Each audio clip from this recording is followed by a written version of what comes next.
Hello, everybody. Welcome to the show, the first post-season show of the BNB show, or Talking Seahawks with the Hawks Nest, if you prefer. The season is over. Didn't end where we wanted it to end, but here we are. We've got a team that went 10-7 and couldn't quite get in. That's the nature of the NFL. Sometimes you win 7 games and you win the division. Sometimes you win 10 games and you don't even make the playoffs. That's how it goes.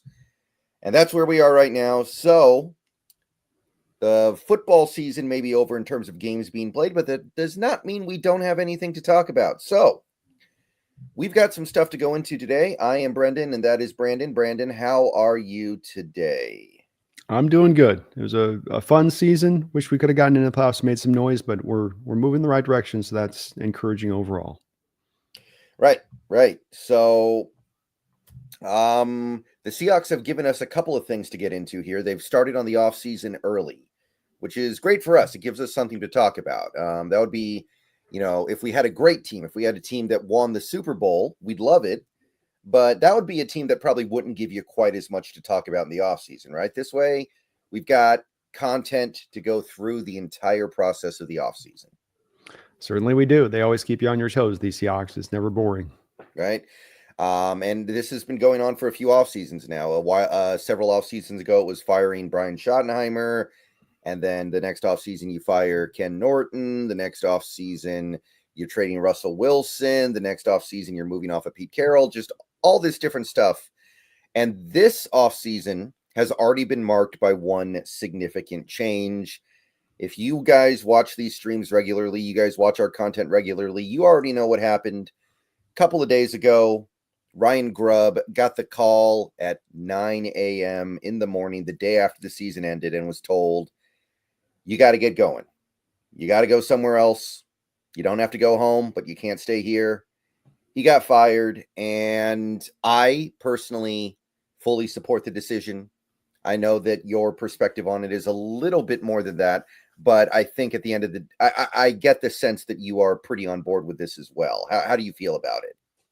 Yeah, I'm completely on board with it. I definitely was leaning more into whatever kind of McDonald was feeling on it, but I certainly think there was more than a strong enough argument to be said that this thing was not a good partnership between the two of these guys, and that beyond his play caller, sequencing plays, does he run the ball enough? Can he overcome an offensive line? McDonald and Grubb got to be on the same page, and there doesn't. We knew with Mike McDonald through the year talking about lamenting how much he wanted to run the ball, for instance, and this type of stuff. That's indicators that that's just not the case, and it happens sometimes. Yeah. It's not just as simple as they need to run the ball more or they need to throw the ball less. There are other pieces here as well, right? Like I saw some statistics over the last couple of days where the team would pass out of shotgun 90% of the time and run under center 90% of the time. They would play action to the weak side 90% of the time. They would run the ball to the strong side 90% of the time. It was just all this stuff that you would think by the end of the year would start to expand out a little bit, but it didn't. It didn't get better. It if anything, it felt like it was getting worse almost. Like I was waiting for him to eventually show some wrinkles late in the season, and they just never came. Yeah, he was supposed to be having an offense that was diversified and could come at you from a lot of different directions and hit you in a lot of different places on the field, and a running game that could be varied up. And you didn't really ever get that feeling of Grubb consistently. It would be flashes, a drive here, a drive there, maybe a game here or there to a degree, but you weren't getting what you thought you were signing up for when he was coming in the door. And certainly he was maybe impinged a little bit by the lack of a good offensive line, but I don't think that's an end-all be-all excuse to your point, being that you regressed even further as the offensive line got better as the year went along. You didn't improve. If that was the case, if that was the explanation, then that probably would have gone a different way than it went with that.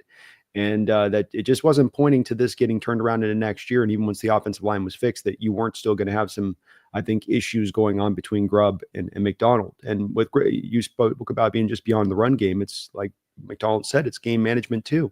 Corbin Smith wrote that article where he's talking about that Viking game and going down there in that game, and that whole sequence that sets you up for, what was it, a 60-yard kick to the bad end of the field there for against the Vikings to try to keep yourself in that game or get the win there. And That sequence of plays showed you right there a little bit of just the tone deaf nature of McDonald, where every other offensive coach there, especially an offensive coach like going back to Holmgren there, would have sequenced that right with the play calling and the runs, get himself a little bit closer with a couple of run plays to make sure that you're making yourself in a makeable field goal. Don't come back on a 7-step drop and risk a sack that'll knock you out of field goal range there. There's some stuff that you got to be thinking about aware in that moment there. And Grubb's just kind of calling plays. That's all how I got the feeling from him throughout this year. I'm just calling plays. Yeah, definitely. I think that would be a great way to put it. There are a lot of offensive minds out there who are very good at designing plays, but they're not good at calling plays. Like Matt Nagy was like that in Chicago, I think. He could draw up a great play. He just didn't know how to distribute them properly. And I think that is the step that a lot of these guys have to take if they want to succeed at that level. They need to learn how to hone the plays they draw up into a good game plan. And maybe Ryan Grubb, next time he gets a shot at this, he probably will get a shot at this at some point.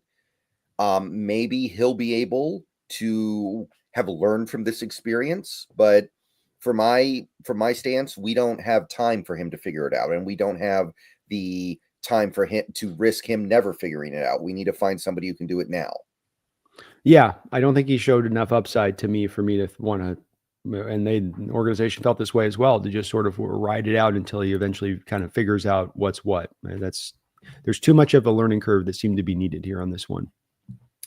Yeah, that's where I come down on it as well. This did come on the heels of one of his better games of the season against the Rams on Sunday. I will say that. I actually think he did a little bit better in that game, but not enough to save the job. Yeah, and even still in the game, as good as it was, there were still about halfway into the game. First start of the game, you found a little bit of running there, and at the end you found some running, but there was a whole half section there in the middle of the game where, again, he just, even on a day when the running game was working, bailed away from it to get a little bit at times, to me, too pass happy on that side of it. But it was a better game. 4 touchdowns passing. It was an improvement from what we've seen here recently here. Right. Gino, 4 touchdowns, hasn't had a 4-touchdown game in a minute, so that was cool. There was some good stuff out there. Kenny McIntosh looks good. I like what he's doing out there. There is some encouraging stuff there, but I don't know if you saw this. There was that report that apparently we almost fired him at the bye week. So they were chomping at the bit to get him out of there, it seems like, because they fired him the day after. When you heard McDonald saying in the press conference, I know I've mentioned it a couple of times, but when he's talking about being frustrated essentially with his OC in the run game, and he mentions that multiple times over, that's no small little thing there. It's like a shot across Grubb's bow there of like, I'm telling you maybe this in the background. Now I'm going to say it publicly because it's not rooting down. And this fits what we saw from the year and how it played out as far as the lack of ability to really ever get committed to it. And I think that when coaches get to that stage of doing that with their coaches, it's a bad sign. And I think you just get the sense of that with McDonald a couple of times throughout this year that just, I think he quite literally has times like, what are you doing, Grubby? What are you literally doing here? What's your thought process taking you here? And I think that as much as anything as a coach would just make me go, I can't roll with this. I don't understand why he's doing what he's doing. Yeah, especially as a rookie head coach, especially as somebody who really wants to just focus on your thing. And in the case of McDonald, that's the defense. Like, I'll say this, looking back at it, with what we've seen from Shane Waldron this most recent season, where he couldn't even make it through the full season with the Bears, and seeing some of the things that happened here in Seattle, maybe what happened last year with Waldron, where things were a lot better, is that maybe Carroll was kind of a balancing hand on Waldron's shoulder and was able to keep some of this stuff in check, where for all of Carroll's flaws, he was a veteran coach who had seen everything, and maybe he was able to kind of keep a little bit of a lid on some of that stuff and make the Waldron offense look better than it was. And McDonald just doesn't have that in his bag yet. Maybe there was a little bit of that going on too.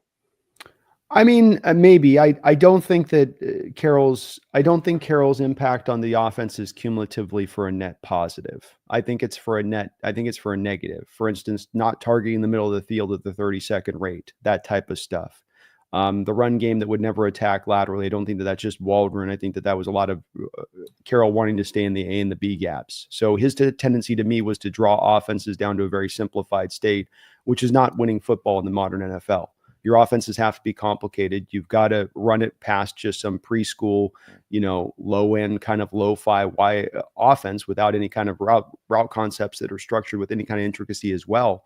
All of that combined to make it very simplified. Did they find some maybe marginally more success last year? Maybe, but it's marginally. It's a smidge, and it's not enough of a factor of a difference to me to say that there's some Carroll factor that came in to really aid it there. It just happened to be that you had Waldron, guy that probably understood more what he could and couldn't get away with at the NFL level because he's been at the NFL level. Whereas with Grubb, you had to go through all that learning curve of, oh, that doesn't work. Oh, that works when I've got the wide hash marks, but it doesn't work here. Oh, these guys are too fast for me to run this kind of play now here like I could at the college level. That's more of what I would describe it to. Yeah. That may be true as well. I'm just trying to figure out how this stuff all comes down where, we came into this season convinced that Grubb was going to be a significant upgrade over Waldron, and then Waldron does what he does in Chicago. And then you're comparing the numbers from last year to this year, and they're significantly better. And I don't know. I feel like maybe it has something to do with that, where McDonald just doesn't have the experience to be able to manage all these different things. And he really needed an OC that could just take care of his own stuff, and he didn't have it. I mean, I think maybe to a degree, but I would come back and push back a little bit on that, just saying, look, we can go to the tangible items where Grubb was failing at, and that these are things that are really easy to understand now why your offense wouldn't be good from prior years because it was so bad. His leaning in so hard to throw the ball constantly all the time, to the 7-step drops, to the throwing long developing routes on 3rd and 2, lack of trick plays, too much of relying on your offensive line, not deciding to run the ball. There's so many things with him that you can go to that are, to me, beyond a coach needing to come in there and instruct him and inform him to do so. It's just him failing at his job. I mean, this is why he's fired after a year. He's fired because he failed, not because he's done a good job. And that's really, I think, is the coach going to come in and have some effect on that? Maybe. But here's where I'm pushing back on this, is because Carroll, for a lot of years, in my opinion, hurt the offense, didn't help it by having that voice in the room. You can have a voice as a coach. But my tendency in history has been on this one, Brendan, and let's see if you are buying it, is that when you get a defensive-minded head coach who starts trying to yappity to his offensive guy, it's because he's trying to protect his defense. It's not because he's letting that offense really go and soar. It's because he's trying to kind of clip the wings. And that tends to be the tendency I see with these coaches. And that was the tendency with Coach Carroll, unfortunately. And so that's why I can't get into that too much. And I don't think McDonald should necessarily have to be doing that. In fact, I want him to stay out of the offense. I want him to be able to give it to somebody that he can trust in doing it, and they'll do the job right. Because I just seen such a history of those defensive coaches mucking things up for the offense because they think they know better. Yeah. Okay. I can get behind that. The reason why I bring it up is I'm trying to figure out how things got that much worse when I would argue the players might be better. Maybe like JSN went from a 21-year-old rookie to a 22-year-old who looks like he's ready to take that next step. You got 7 games from Abe Lucas instead of 3. And yet I know there are a lot of different numbers you can use here. But EPA per play is a big one to me. I love EPA per play. I use that a lot. Mm-hmm. They were 10th in 2023 in the NFL, 10th in EPA per play. This year, I think they were at 19th or something like that. That's crazy. But remember with this, they got about a game and a half less. You're doing an EPA, that's an on average, right? So there's a little bit of the sample size factor in play when you take an EPA, because the defense was on the field for about a collective game and a half last year more than the offense. Mm-hmm. This year, they get that back as far as the total offensive plays go. It was about half a game this year. Yeah. So it's a little bit of a difference in skewing that up a little bit on that when you go to an average play that's not actually on a, kind of a cumulative, but actually a, by average. So I think that there's a little bit there at play within that as well. But also you got Grubb at the end of the hiring process when there wasn't a lot of good OCs.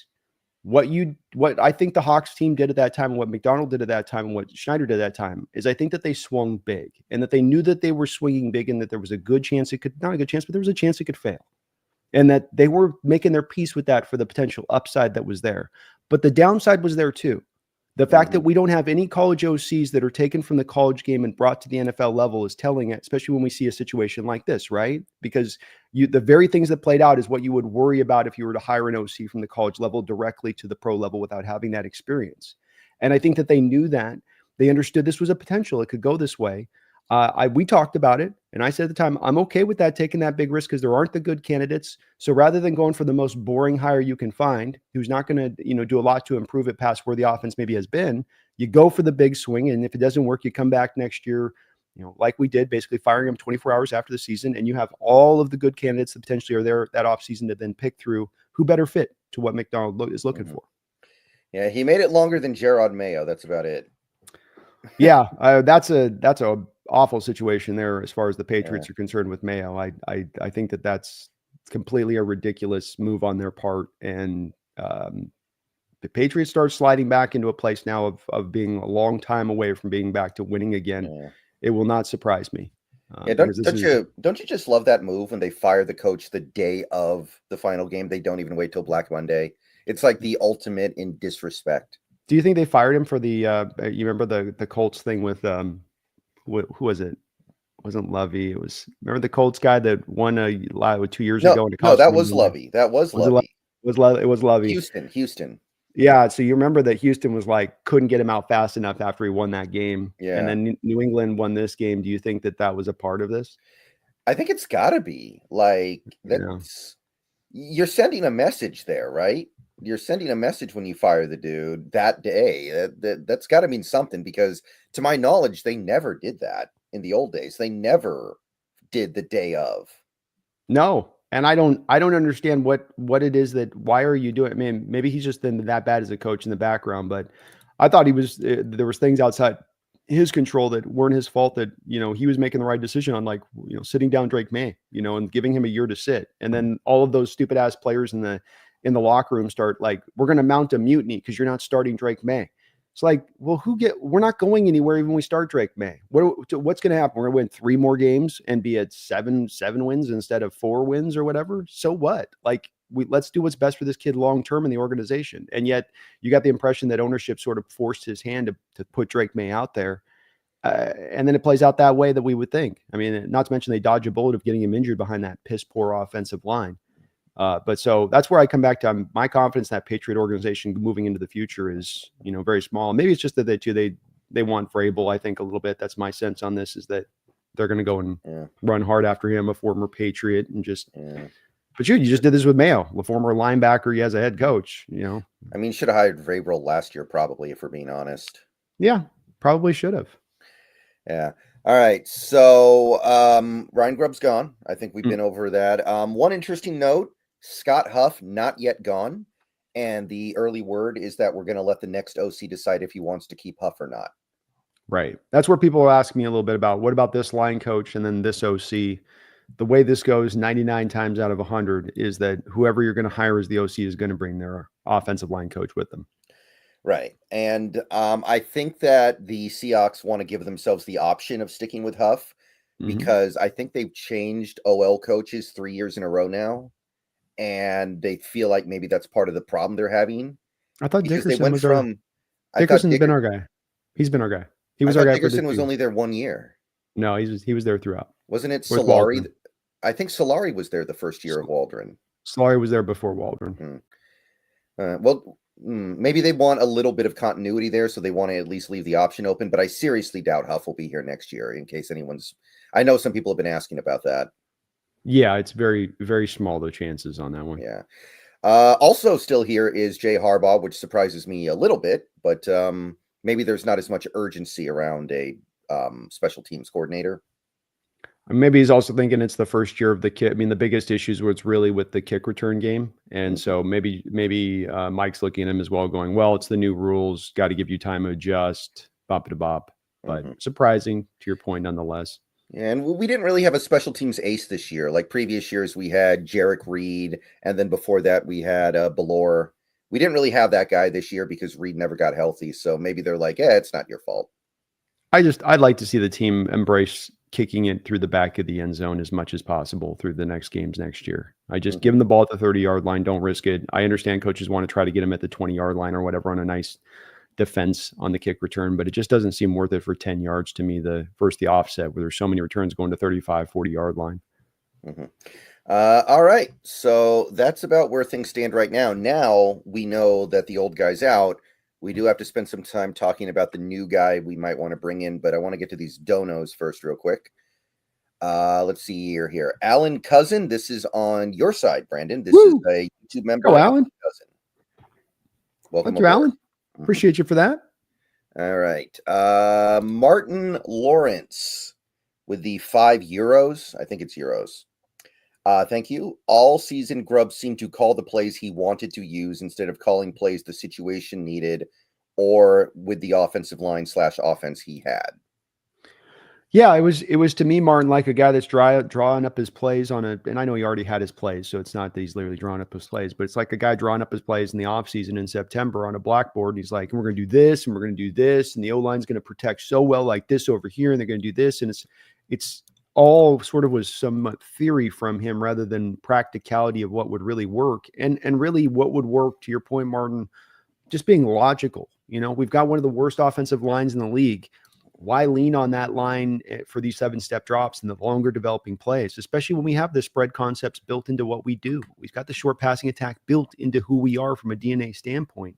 And he just wouldn't do it. And that's the word I've always come back to, Martin, two words I've come back to time and time again is the counterintuitive nature of how we would run things, where just what works is not what he's going to stay with. What the hot hand is not necessarily who he's going to run with. You're just going to kind of see him just sort of throwing the darts at the wall and hoping he's going to hit the middle point on it. And that's not the way you call a game as a play caller. You got to sequence plays. You got to set teams up.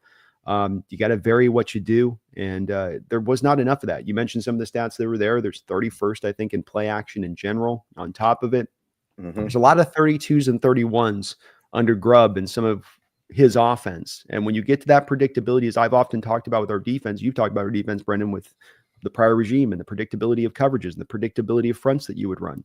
When you get to that extreme degree at a 30-second rate of predictability, you're now giving the opposition a real big advantage as far as being able to pick up on what your tendencies are going to be able to be, and then be able to make it harder on your players. So you got to find a little bit more of a balance on that, and he just never could. You know what we were first in, though? Shotgun rate. Oh, shotgun. Yeah. We love that shotgun.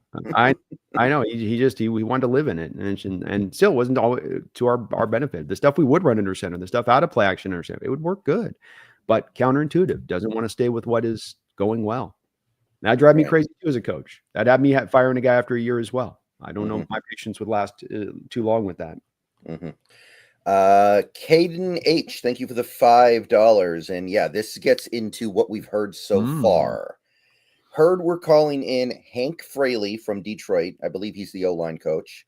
Yeah, and good one. Thomas Brown from Chicago. He was the, I think, interim OC and then interim HC to interview for OC. Thoughts? So let's start with Hank Fraley here, just to start us off here. What do you think, if you have any thoughts at all? I know some of these guys are very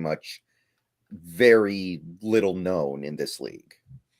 Yes, he's Fraley's one I do know a little bit about. So there's, Brendan, there's probably in any given one time, there's probably about 5 or 6 offensive line coaches throughout the league that are held in really high regard, maybe looked at as sort of separators from other offensive line coaches.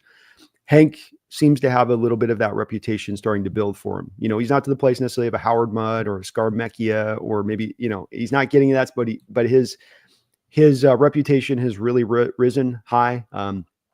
Talking to EJ Snyder a couple weeks ago from Bootleg Football, he's speaking about wanting to have Ben Johnson brought in, and he specifically mentioned the fact that he'd love if he could bring Hank Fraley with him because he had such high regard for him as an offensive line coach. There's no doubting what he's done from a development standpoint and getting that offensive line to work in uniformity.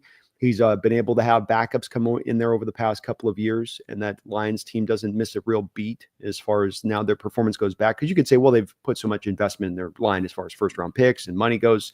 But he's also found guys, even Mahogany, who's gone in there and played for them this year at the end of the year, has been a really good player for them as a developmental guy they drafted last year. So I Fraley would be very interesting, though, of course, doesn't have any OC background.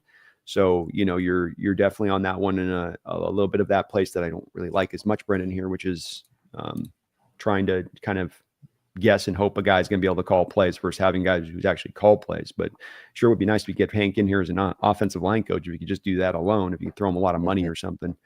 Thomas Brown, not as much to go on from him there. He was the offensive coordinator for the Panthers in 2023. Didn't do necessarily a particularly good job in 2023 as an offensive coordinator. So he's bounced around in a couple different places. There's not a lot to go off of with him as a coach as far as, for me, Caden, I really want, and I think Brendan might be a little more open to this, but I'm more leaning heavily into the give me the track record guy. Give me the guy that's had success in this league and doing it, that we don't have to go through the growing pains on here, that Mike McDonald doesn't have to keep watching him to make sure he's doing his P's and Q's. And that wouldn't be either necessarily these two guys in that respect, but this may be the way we go. Yeah. Thomas Brown, it is worth noting, although this is a small sample size, when he took over for Waldron for those first 3 games, the offense improved pretty significantly. And then when Eberflus got fired and Brown got bumped up to head coach, the offense regressed. So those 3 games, you did see something a little bit better. So maybe there's something there. They had 3 close losses in that run. I think it was Vikings, Packers, and Lions, if I recall correctly. So little something there, and then he's just completely in over his head as head coach, which should surprise nobody. So, and that team checked out too. I mean, that's that we heard, is that team was checking out, and the players were playing for themselves once LaFleur was out. Yeah. So I think Fraley would definitely be a pretty good hire.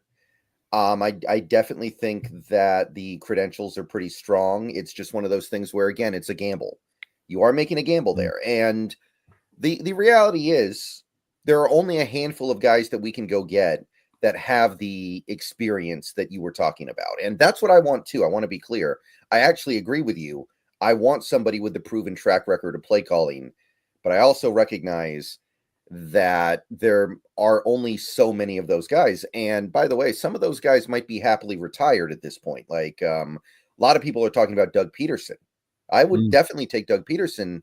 He might just decide, you know what, I've had enough of this NFL stuff. I'm going to go sit at home. Same with a guy like Frank Reich, who said last year, I'm retired. You might not be able to get him out of retirement. No, it is true. I think there are candidates out there you could find that have had the track record, but maybe they get wooed too by one of these guys in the interview process that just blows them away. And of the options that have the play calling experience that we're talking about, like some of them are not going to be super appealing. Like what if, and it looks like this isn't going to happen, by the way, but what if Mike McCarthy gets let go in Dallas? Would you want him as an offensive coordinator? That's not super appealing, right? No, I mean, well, you don't just want a coordinator that's just a guy that's done it for the sake of doing it. And then in the case of McCarthy, that's a guy that neither of our opinions have ever been particularly high on him. I don't think that so it's, you're not just getting a guy who's just got track record, and that's then what it is. You're getting a guy with track record you also feel good about. And there are ones that aren't going to get you as excited. I agree. That's one that wouldn't do much for me at all. I would have no interest in that. But there's other guys out there that you can go and find that have a track record, who have done it before, that know what they're doing, that it's not a wasteland of just a bunch of newbies out there that you have to sort of pluck through. And there's no chance that there's any guy viable that, hell, there's one guy last night I was looking at, Mark Trestman. Guy that's been a good coordinator in this league, got the best years of Matt Forte out of his career. Who didn't he win like 4 CFL Cups or something? Something like that, I believe. He's currently with the Chargers as well. So there's those Harbaugh connections between him and Harbaugh that we kind of think about at times. He's going to have a running game that he puts together, that he knows what he's doing with that. It's going to be a balanced offense. Coached in the elements out there at Chicago, understands, some of that side of it that I want to be having a coordinator think about. So that's the kind of guy that I think a little bit you could look at and find out there across the league that would be more of a candidate that I'd be looking to than some of these guys that is just a little bit, again, back to that, let's take the big swing and see it. And if you whiff, especially if you're whiffing when you're in a position of thinking that your team is ready to contend and that you're making moves like you're ready to contend, well, that's now going to be problematic as far as, trying to get that fixed versus finding the guy that at least you know what you're going to get. Yeah. Getting the guy with experience is my preference too. We're on the same page there. But I do acknowledge that if somebody like Josh McCown walks in there and blows everyone away at the interviews, he might get hired, and I'm not going to be upset by that. Like, people speak very positively about him. I'm going to give that a chance. I just am aware of the risks, and right now I don't really feel like taking a risk personally. I'm not going to poo-poo it and get pissed off about it, but at the same point in time, I'm going to say this is not the route I would have gone. And it's not a route that I'm going to say that I know is going to be successful for sure, because Josh McCown blew them away in the interview process. The man's never called plays before. He's relatively new to coaching. Maybe the upside's there and they can recognize that, and cool to them if they can. I will say this. They didn't exactly recognize the OC talent the last couple times from Schneider's perspective in Waldron and in Grubb taking a flyer on these two, like, well, we don't know what we're getting, but we hope, but he interviewed so well, but we don't know what we're getting, but we hope, but he interviewed so well. You've done this twice and it's failed. So you're going back again, trying something that's the very same thing you've done now 3 times over. Maybe it will work. And this is how a lot of, OCs aren't good until they get a chance. You don't know. And I get that that's a part of this process a bit, but I'm just trying to also avoid where we've gone wrong recently too. With me, it's about correcting and fixing mistakes. It's about stopping making the same mistakes you might be making over and over again to try to find that answer that's actually the right answer, rather than making the same mistake. Yeah. That's what I want as well. I want somebody proven. That way, if things don't go well, we know it's the players, right? There will be no more, it's the OC's fault. Like, exactly. If Frank Reich comes in here and fails, it's not his fault. He's done enough in this league to where we know that. Right. Exactly. And there's players coming up that you're going to have to make these kind of important decisions on about whether it is potentially coach or lack of development, if that is going down that. So, yeah, good point there. And that's all the more reason. Dogzilla, thank you for the $2. Does the new OC really need to be a play caller too? If not him, who would it be? Yep, he's got to be the play caller. It's that way every single time. Yeah, I guess you could have the Peyton Manning offense for the quarterback does everything, but there's only one Peyton Manning. Yeah, and even he wasn't calling plays per se, so there was still an OC in his ear giving him the play call. You'd have to go back to, I think, like the middle 70s to find a quarterback that was literally calling the plays. So yeah, it's every situation in the league though. Dogzilla's definitely got an OC who's calling the plays. Maybe a head coach will call it when it's the head coach. That's the only other alternative that you get though. Right. Like McCarthy calls plays for the Cowboys. I think Zach Taylor calls plays for the Bengals. I think. Yeah, because I think McVay does too, if I'm not mistaken. Yeah, he does, because they made a point that on Sunday he didn't call plays. He gave it to LaFleur because, you're playing your other backups. Why not have the backup call plays too? Yep. Yeah. Let's see here. Oh, Shanahan as well. Although apparently he might be losing that this offseason. We'll see. I did. That's one of those, like, you can pry it from my dead cold fingers kind of thing. I'll see it when I believe it. Let's see here. Feed me more. Thank you for the $2. What positional coordinators are safe from the new OC? None. I would hope none, because you don't want to force the new OC to take anything he doesn't want. Mm-hmm. Yeah, you're going to want to give the guy autonomy to be able to build his staff, because you want his staff to be on that same page from day one. You don't want the learning process between different staffs. You don't want to force a guy that he doesn't want for somebody else. So it is the nature of the beast. A new OC comes in, feed me, and he's going to bring his whole new staff in with him around that. They're going to keep these guys right now just to give an option, but it will move swiftly in this direction. Right. And there's really nothing on the offensive staff that I feel protective of right now, honestly. No. Like, maybe, in the old days, there was a guy like Dave Canales who I would have wanted to keep around no matter who the OC was, but we don't have Dave Canales anymore. The old receiver coach we used to have, what was his name? Sanjay? Yeah, something like that. He was good. I would have wanted to keep him, but right now I'm thinking about it. Like, we didn't have really a run game coordinator. like Jake Peets. I know people are hyping up Jake Peets a little bit, but I don't. I can go either way on that one. I don't feel Seems some like desperate need to keep him around. to your point, it seems like he will stay just as a kind of high level guy with it, if anybody. So if you're maybe one guy, that would be the one guy I'd say has got the chance, but everyone else is going to be moved on from. Yeah, I got to be honest. I looked at the Jake Peets resume yesterday, and I know it's just a resume. Wasn't great. I was like, I don't get it. Nope, there's not a lot of track record there. That's for sure. And they seem to like in the background to agree. Also seems like maybe a guy doesn't angling to be an OC. So that may also help him as well as just wanting to be a guy that's a sort of passing game coordinator background guy. Yeah, but to just expound on this issue a little bit more, one of the worst things you can do is hire people and then force them to have the people that you want them to have underneath them. This is what Jerry Jones does when he hired Bill Parcells in 2003. He already had Mike Zimmer on the staff, and he told Parcells, you have to take Zimmer as your defensive coordinator, even though Parcells was a 3-4 guy and Zimmer was a 4-3 guy. It didn't work at all. And when he hired Wade Phillips, he did the same thing. He was like, you have to have Jason Garrett as your offensive coordinator. You have no say here. And everybody knew that he was grooming Garrett to be the next head coach. So it was like Phillips was forced to have this guy on the staff that he knew was going to take his job in the next few years. And then he did it again with McCarthy and Kellen Moore. McCarthy wanted to call plays when he got to Dallas. And for the first 3 years he was there, Kellen Moore called plays because that's the way Jerry wanted it. That's not a good way to run a football team.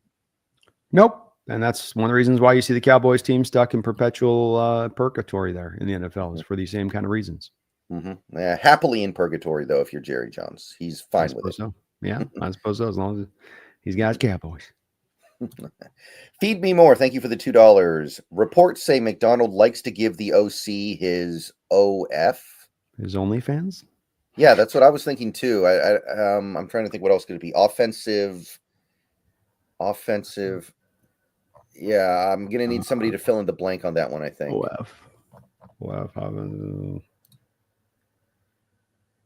Yeah, we're gonna have to come back to that one if somebody can. I got nothing. There. I got another on that one. Yeah. OF. OC to OF. But thank you. Feed me more. Appreciate you, Femi. Jonah Lugo, thank you for the $2. What's y'all's take on Joe Milton III, the greatest backyard football quarterback of all time? Yeah, he's got a lot of people that are really fond of him. Even in our Hawk fan base, I have had his name mentioned a variety of times. It did come up around the last draft as well. I think that,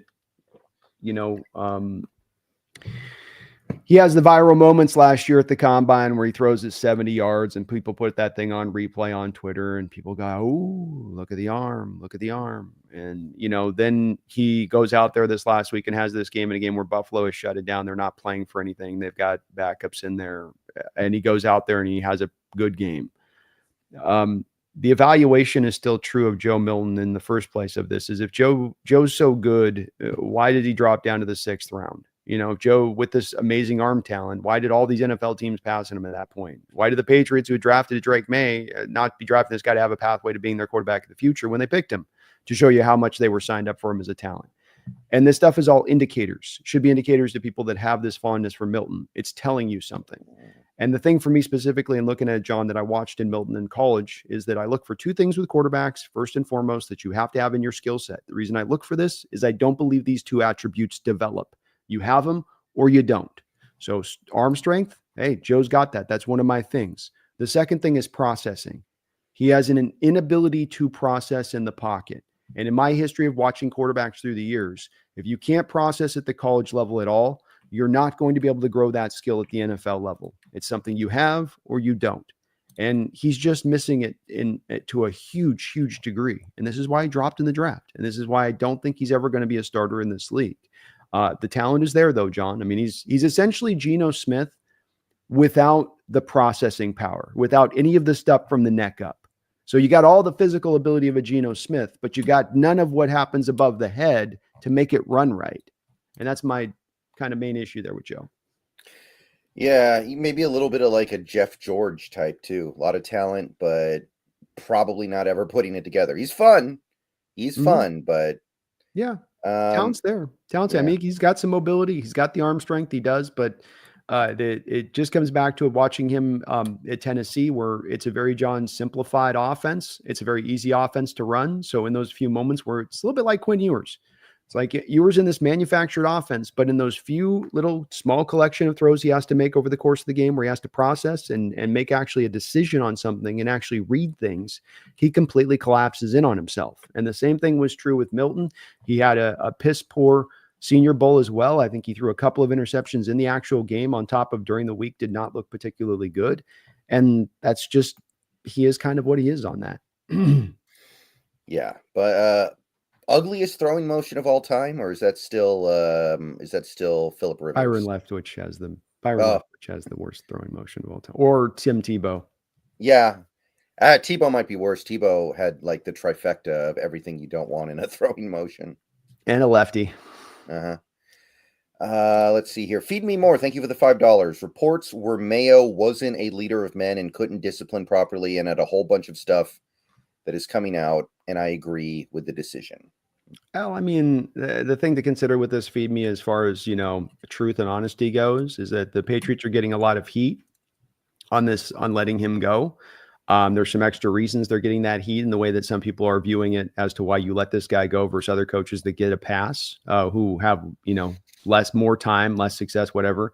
The thing I don't understand about this, so to me on this, what I'm trying to say, feed me, is that this is a little bit of a political thing to me with the Patriots leaking this out because they're suffering so much heat in the background for making this decision. You just suddenly figured out a guy that's been in-house in your organization for years. You just come to figure this out as he becomes a coach, that these are parts of what he comes to with him as a coach. I don't buy that for a second. I think they got a little bit, jumpy on this one, and they decide to X him out of town. Or that they love Vrabel, but I don't buy that this is somehow they just learned something about Mayo this year when that guy's been there for years. He was there as a player for years. This isn't some guy that they just like lopped on their doorstep last year. They know who this guy was. So I can't buy into it, feed me. I think that's the Patriots doing damage control. Yeah, either they made the mistake last year when they hired him, or they made the mistake this year when they fired him. Somebody made a mistake somewhere. Mm-hmm. Yeah. It's like the Kirk Cousins personality, though, right? Like his personality is not going to change like that when he becomes a coach overnight, right? Mm-hmm. Like you knew that when he was a coach for you underneath whether he disciplined guys or how he deal with people. I mean, I know people can get power and suddenly go crazy, but in 1 year that flip happens that much. I don't know on that. Yeah, I mean, I'm fine with firing him, I guess. I don't think it's a capital offense, but again, at some point a mistake was made. Maybe the mistake was hiring him. I think I read this thing where Bill Belichick had it in his contract that when he leaves, they have to hire Mayo or something. I wonder if maybe that was the problem, where like they just wanted to honor that and then quickly regretted it. I'd like to see confirmation of that thing. I've never seen that put by a coach in the history of the NFL ever. It's possible. I'm not saying it's not, but I'd want to see, because I've never seen that put down before. I'd want confirmation of that to be sure that was the case. Right. Let's see here. Sack of Mucus. Thank you for the $2. Great show. Thank you. Appreciate you, Sack. Mm-hmm. Thank you. We think so too. Yeah. Holiest hand grenade. Thank you for the $2. Did you see Ben might not leave the Lions at all? Hard for me to believe. There's so many openings. Yeah, we'll see with this. Last year, for instance, he tried to play this whole game hand grenade where, he wanted to come back. He actually didn't want the job. Some of that was, we talked about damage control, was his damage control, where it didn't seem like he had a very good particular interview with either the Seattle Seahawks or the Washington Commanders for that matter. That was the impression that I got a little bit, is that he kind of didn't do too well in him. And so, maybe that's going to be more of the case here, where as smart of a guy as he is, people get him in the building like, I don't know if we're seeing where his vision's heading with us on this. He would be the only OC, couldn't you? I can't think of an OC that we've had then who would have been theoretically one of the top candidates for 2 straight off seasons and not go take a job, not go take that head coach, especially this offseason now, as he would be the number 1 candidate in the league. And there's no doubt about that. I can't think of one recent history of a guy that went back to go be a coordinator who had that true opportunity to basically pick his landing spot. Not that you get, well, here's this one job that's offered you as a coach in the league, but actually you've got 5 teams being like, here. And then he goes, no, I'm going to go back to the Lions on that one. I last year I could understand it. This year I think he's taking the job. Especially if they win the Super Bowl. Some part of the reason why he went back was, unfinished business, right? Yeah, I suppose so. But again, I think if he had knocked the interview out the park with Washington, he would have been hired. I think that he just didn't. Who knows the reasoning why? There was some talk about him wanting to be paid a gargantuan amount of money, but there was definitely the reports of the interviews did not go well, and he did that whole thing where he got in front of it, trying to go, no, I'm going to come back to Detroit. I'm taking my name out of the coaches. Like, you know what I mean? It's like an actor who goes in for a reading for a part in a movie and he completely fails at it. And then he comes back out and he calls all the local press like TMZ and he's like, yeah, I don't want to be the new Superman. I just want this out there now that I'm not really interested in wearing the cape. It's just not good for my career right now. The producers meanwhile are like, yeah, we weren't going to give you the job. Yeah, I could see that too. Maybe he's just really an awkward guy. Maybe that could be a thing where he just knows he's never going to get a head coaching job because he doesn't have the head coaching gravitas, and he's just like, well, I mean, like, not an equivalent example, but somebody like Spagnuolo, who does an incredible job with that Chiefs defense every year, will probably never get to be a head coach again. Now, in his case, it's because he got a chance and it was terrible, but maybe there's something similar going on there where he's just like, I just want to be a coordinator. I don't want to think about 53 players. I want to think about half of them. Yeah, no, I agree. I think that we could see more of this start to be the case with coordinators as we go into the future here, as we've started to see these coordinators actually get paid some legitimate money, and where now it doesn't become just about you get such an increase in salary to get to be a coach. It's, hey, I can stay and make relatively close to what I can make as coach, and I'm in my lane, and I like this lane, and I don't have to. Because the thing that McDonald talked about too with this, Brendan, to your point, is that McDonald kind of had to learn this year, and that is the second that you become head coach, you stop becoming as much into the game planning aspect as you once were, right? You're more in that high level place of things. And now you're doing media appearances freaking 4 times a week. And you're in this sort of true management kind of place of it. And it's a different land to be in versus being a coordinator. Yeah. Especially if coordinators start getting paid massive amounts of money. Like what if the Lions decide to pay him like a head coach to be the OC there? Maybe what's the difference? Yeah. Especially if I'm going to an organization like, let's say, Chicago, they go through coaches like, like man eaters, I mean, just, it's like, do you want to step into that mangler, man? Do you want to be like, oh no, I'll buck the trend that's been in place since Ditka. No, I'll be that guy. I wouldn't feel confident about it either. I'd be like, there's a lot of failure on this job. This is bad. You got an ownership by committee thing going on. And I mean, back to this too, it's like the jobs around that are available in this league right now. You got the Patriots bailing after 1 year on a coach. You got Khan down there in Jacksonville on interviews with literally his general manager in the side-by-side frame being like, well, if the new coach doesn't like his general manager, maybe we'll let him go. It's like, dude, there's some ownership groups that are a little bit kind of wild with it. In Chicago, it's not owned by a single entity. It's a community. They don't have a lot of money. That you maybe not a great landing spot for Ben when he really thinks about it, especially if the money's pretty equal. Yeah. Did you hear the quote from the Bears guy the other day about how he doesn't feel like a head coach and a GM need to be on the same page? Who said that? I think it was the Bears, not chairman. It wasn't the owner, because the owner's like 130 years old or whatever, but I think it's the chairman of the Bears organization. They were asking him, he's like, yeah, I don't think a GM and a head coach need to be on the same page at all. It's fine. More increasingly this year, as I hear stories and stuff coming out at times from these NFL organizations and how they're being run, it makes me more and more emboldened to sometimes the stuff that we talk about here and trying to get to the intelligence side of things, to where I don't think all organizations are operating intelligently. And I think that there's different motivations that drive different ownerships groups. But this is, where you can see stuff where people do things stupidly where you wouldn't think. We would think, look, there's the collection of all this brain power in these organizations, Brendan. There's all of these supposedly smart, successful men to get to where they've gotten. Certainly they can't be driven by a dumb process. Certainly that can't be the case. And yet you get faced with things like Woody Johnson saying, no, we're not going to trade for Jerry Jeudy because his Madden score isn't high enough. We live in that world.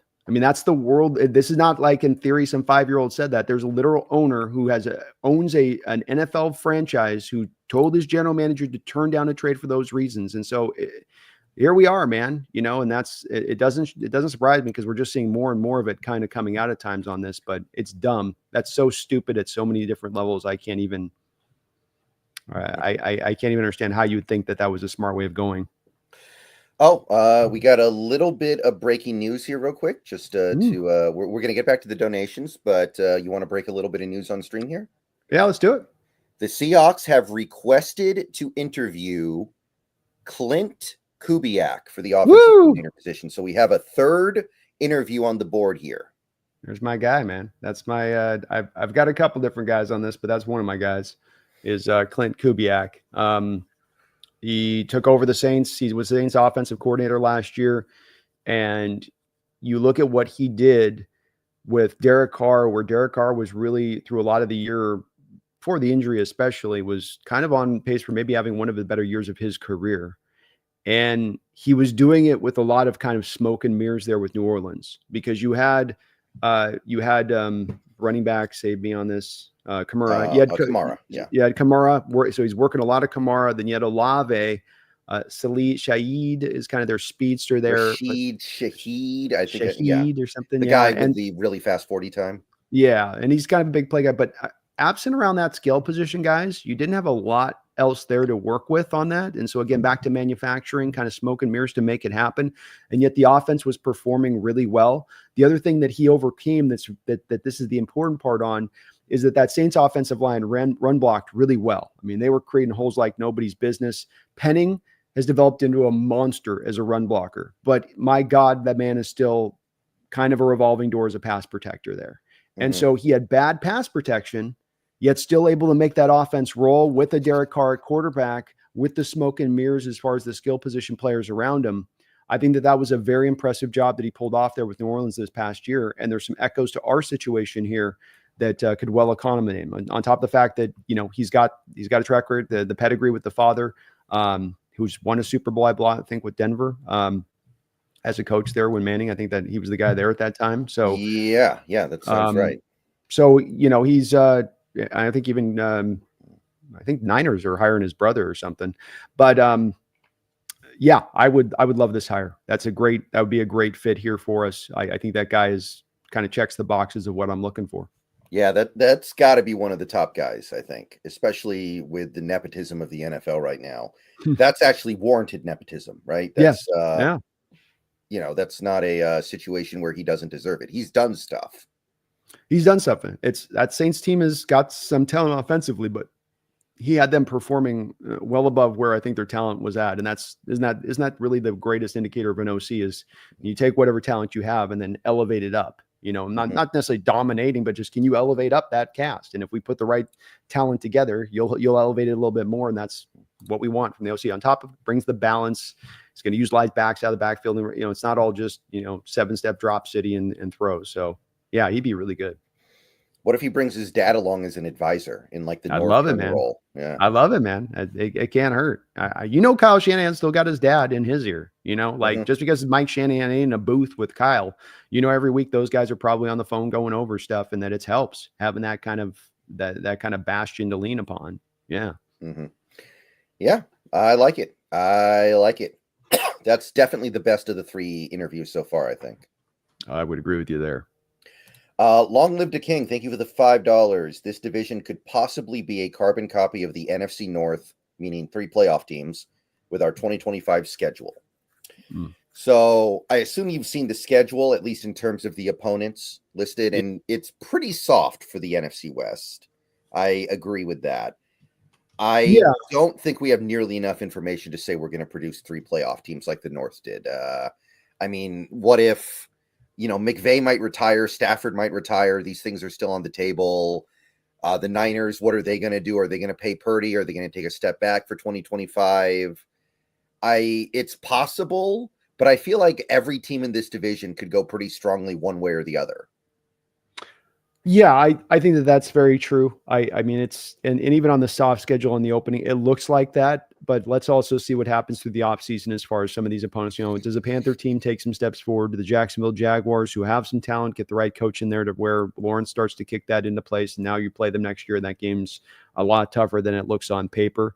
But I would agree. I don't know if I would see 3 playoff teams necessarily out of the NFC West. But the potential is there. It is all depend on if Stafford's coming. How is he coming back? Where's the Rams at organizationally? Is he able to stay healthy for another year at his age? I do think the Cardinals are going to push pretty heavily, though, with the $80 million that they have to spend and where they're set up as far as right now for next year. Yeah. It's one of those things where I feel like all 4 teams, nothing would really surprise me all that much with any of them. It's not like we don't have a team like the Lions. The Lions are going to be good next year, no matter what. It would be almost impossible for them not to be. I feel really confident the Vikings are going to be good because O'Connell is that good of a coach. But and the Packers probably too. All 3 of those teams will probably still be very good to varying levels, but they'll all be good and probably playoff contenders, no doubt. The Snail, thank you for the member message on Brandon's side. 21 months as a member on Brandon's side of the YouTube. I said Frank Reich last year seems like a good pick. He is one of my top options. Yes. I'd be the same place with the Snail. I'm with Brandon on it. If you can pull that guy out of retirement, then I'd be in favor of doing it. I have wondered a little bit if this is a guy that wants to come out of retirement. If he wants to come out of retirement, does he want to go out to the West Coast? He played all of his career out on the East Coast. He's been a coach out on the East Coast throughout his time. Some of those guys don't like coming out West. They feel like they're coming out across the world to come out here. I mean, he coached in the Midwest. He coached in Indianapolis. If you can coach in Indianapolis, you can coach anywhere. Maybe. I'm with it. The land of flip phones and minivans. It's kind of more closer to East than it is Midwest. I mean, it's Midwest technically, but it's right there on the line. Right. But yeah, Frank Reich would probably be my number 1 guy. People, look back at that 2017 Eagles team for a second. Let's think about the 2017 Eagles. They lose their quarterback. They lose Jason Peters. So they're down to their backup quarterback, backup left tackle, where the starting left tackle was maybe the greatest left tackle of his era. You look at that roster, the skill position players are really not that great. They had 2 really over-the-top good guys, Alshon Jeffrey and Zach Ertz. Other than that, it was just like a hodgepodge of Nelson Aguilar and Corey Clement and LeGarrette Blount and Jay Ajayi. And they cooked, man. They absolutely cooked. So I respect Frank Reich massively for what he did with that team. That team had no business dropping 40 on Bill Belichick in the Super Bowl. No, probably not. It's also part of why I have a fondness for Howie Roseman and how he puts together his teams, because he's one of the unusual general managers, in my opinion, that leans towards the strength of the team rather than the individuals of separating talent to get me there. And that if I'm strong all the way down the line, I can put a team that's possibly can make a Super Bowl push like they have a couple times with 2 different rosters. But it's that guiding light that they utilize, that it's not just about getting star power. Certainly he looks for the difference makers, but it's also that we're going to have a solid team all the way through, where there's not going to be as many of those weak links that you're having to deal with. And that Eagles team, that was the case. Zach Ertz at tight end, really good offensive line around that. You're missing Peters, but you had the solidified offensive line in around on the other side of it, really good shape. And that helped to propel you forward on that on top of it. Yeah, and I often don't agree with what Howie Roseman does, but at least he's taking swings. Like, I didn't like the Saquon signing. I didn't think that was going to work out nearly as well as it did, but at least he's out there swinging. I respect that. Yeah, and that's the thing with it, is that you can't argue with the results. I mean, getting 2 different franchises, those were 2 different rosters, absent a couple of different guys in a few-year period of going to the Super Bowl. You return the whole thing over. And not a lot of general managers could have turned that over that quickly, that fast. And I just think that you look at what he does. I mean, it's just, getting Jalen Carter and taking the risk on that when he still had that 1st round pick at the end of the 1st round, so he could take that risk. Doubling down on the 2 cornerbacks that dropped in this draft, Mitchell and Cooper DeJean, who were your 2 by far best cornerbacks in this draft. And he was able to grab them, and it paid off. He stays in the pocket of value in the draft. I agree with you. I didn't think the Barkley thing was necessarily going to be a smashing hit, but, it has worked. He's been proven right on it. It's helped to take that offense up another level. Let's see here. Be calm, see clearly. Thank you for the $5. If Ohio State wins the title, would you guys want Chip Kelly? I notice he's been balanced every game minus the Michigan game. Go Bucks. Go Hawks. Chip Kelly would be great for content. I will say that. Yeah, he'd be fun for content, be calm. There's still a spread conceptual system in with the Chip Kelly thing that goes on. And when we go to the next quarterback or next offensive coordinator, my belief is this at this point. The stadium is highly impactful of how you play offense that we play in. It is. Russell Wilson, not good in the rain. Geno Smith, not good in the rain. Now, are those guys just purely bad when you put them into the elements? Maybe. Is it maybe also, though, perhaps that when you get rain coming down and the elements all to kick into place, that it kind of just makes playing offense hard as far as throwing the ball all around the football field? And especially with spread stuff, you're throwing short passes quickly to players that you have to throw a ball at a high velocity because there's very little separation on the play, which makes it a harder catch when you have the rain and the elements at hand. On top of, if you have wind, I can't put that short pass in an exact spot as I need to if there is little separation, if the defender is on top of my guy's back right there. And so I've seen this since Holmgren, going now to here with what we had to deal with Grubb.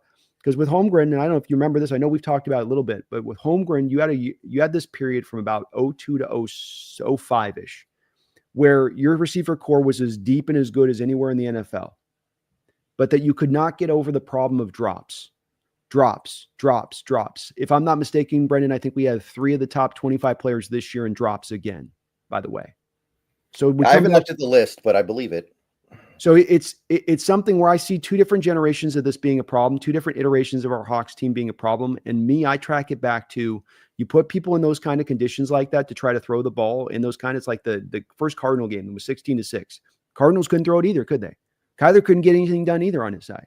Because you just can't, in those conditions, throw the ball. And I know I'm going a long way around on this point, but the point I come back to is that you're not in a stadium that's conducive to spread concepts. You're in a stadium that's conducive to a balanced offensive attack that's going to run the ball. That can pass to and take its shots down the field, I would say, but less about the short, quick throws where you've got to have your quarterback steaming a ball out from 5 yards out, and that receiver's got to try to catch it when it's wet and wild. I think that this is a place where we can kind of learn a little bit from a track record of historically here why that's not necessarily the best way to go. So with Chip, I think he's done a good job there at Ohio State, be calm. But that's my worry, is that I think a spread concept in the stadium is just not a good fit. Yeah. Next time, build a dome. And that's exactly. Okay. Exactly. Mm-hmm.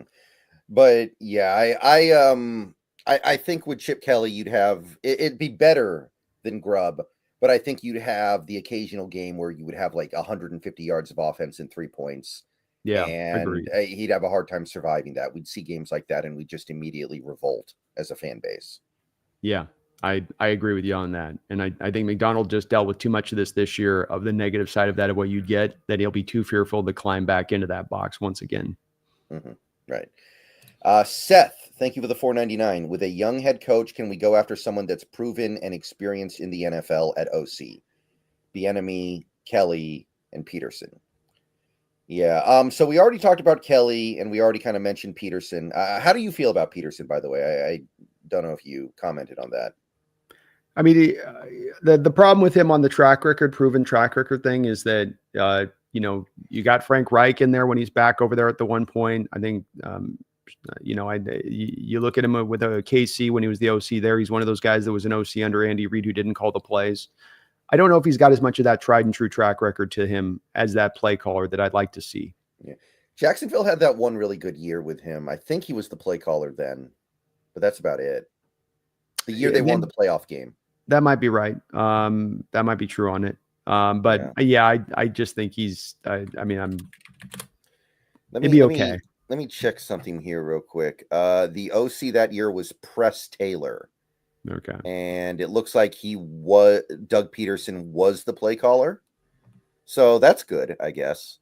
And I do like Doug Peterson. He's a local guy too. But I think you could do a little bit better than that personally. Yeah, I wouldn't hate it. He's going to be balanced. He'll run a balanced offense. At least you're getting that. But again, it comes back to, he is from that. Again, coming off the Holmgren tree of this, you're back to a West Coast offense and a lot of stuff in your passing attack. So, shorter passing concepts in this stadium, just don't think it works as necessarily well at all times. But let's talk about Bieniemy here, because that's the new name that's being mentioned here that we haven't talked about yet. That's the one that comes up a lot, and then he never actually gets the job. And I think the shine's off the apple at this point. He just crashed and burned at UCLA this year. Like, do you see much of anything with Bieniemy at this point? No, I really don't. I think that this is a guy that, before the UCLA thing happened, you were hearing about what a prickly pear he could be, and that maybe not the best of a people person, and that, or resonating with the modern NFL pro player, maybe doesn't bring quite the kind of attitude to do that. And then you have him fired after a season with UCLA. He is a guy that gets brought up a lot, and I think that he gets brought up a bit too much for the casual fan and how they want to bring up his name versus where he is at really reputationally in the league, and where people really view him as an offensive mind in this league. I think the average fan has a much higher opinion of him than NFL circles. Yeah, apparently he's got some legal issues in his past that also make it so teams don't want to hire him. He had the 1 year in Washington, right, where he was calling plays, and it was bad. Now, he had bad players for the most part, but they did kind of immediately turn the offense around this year with a new offensive, with Kingsbury in there.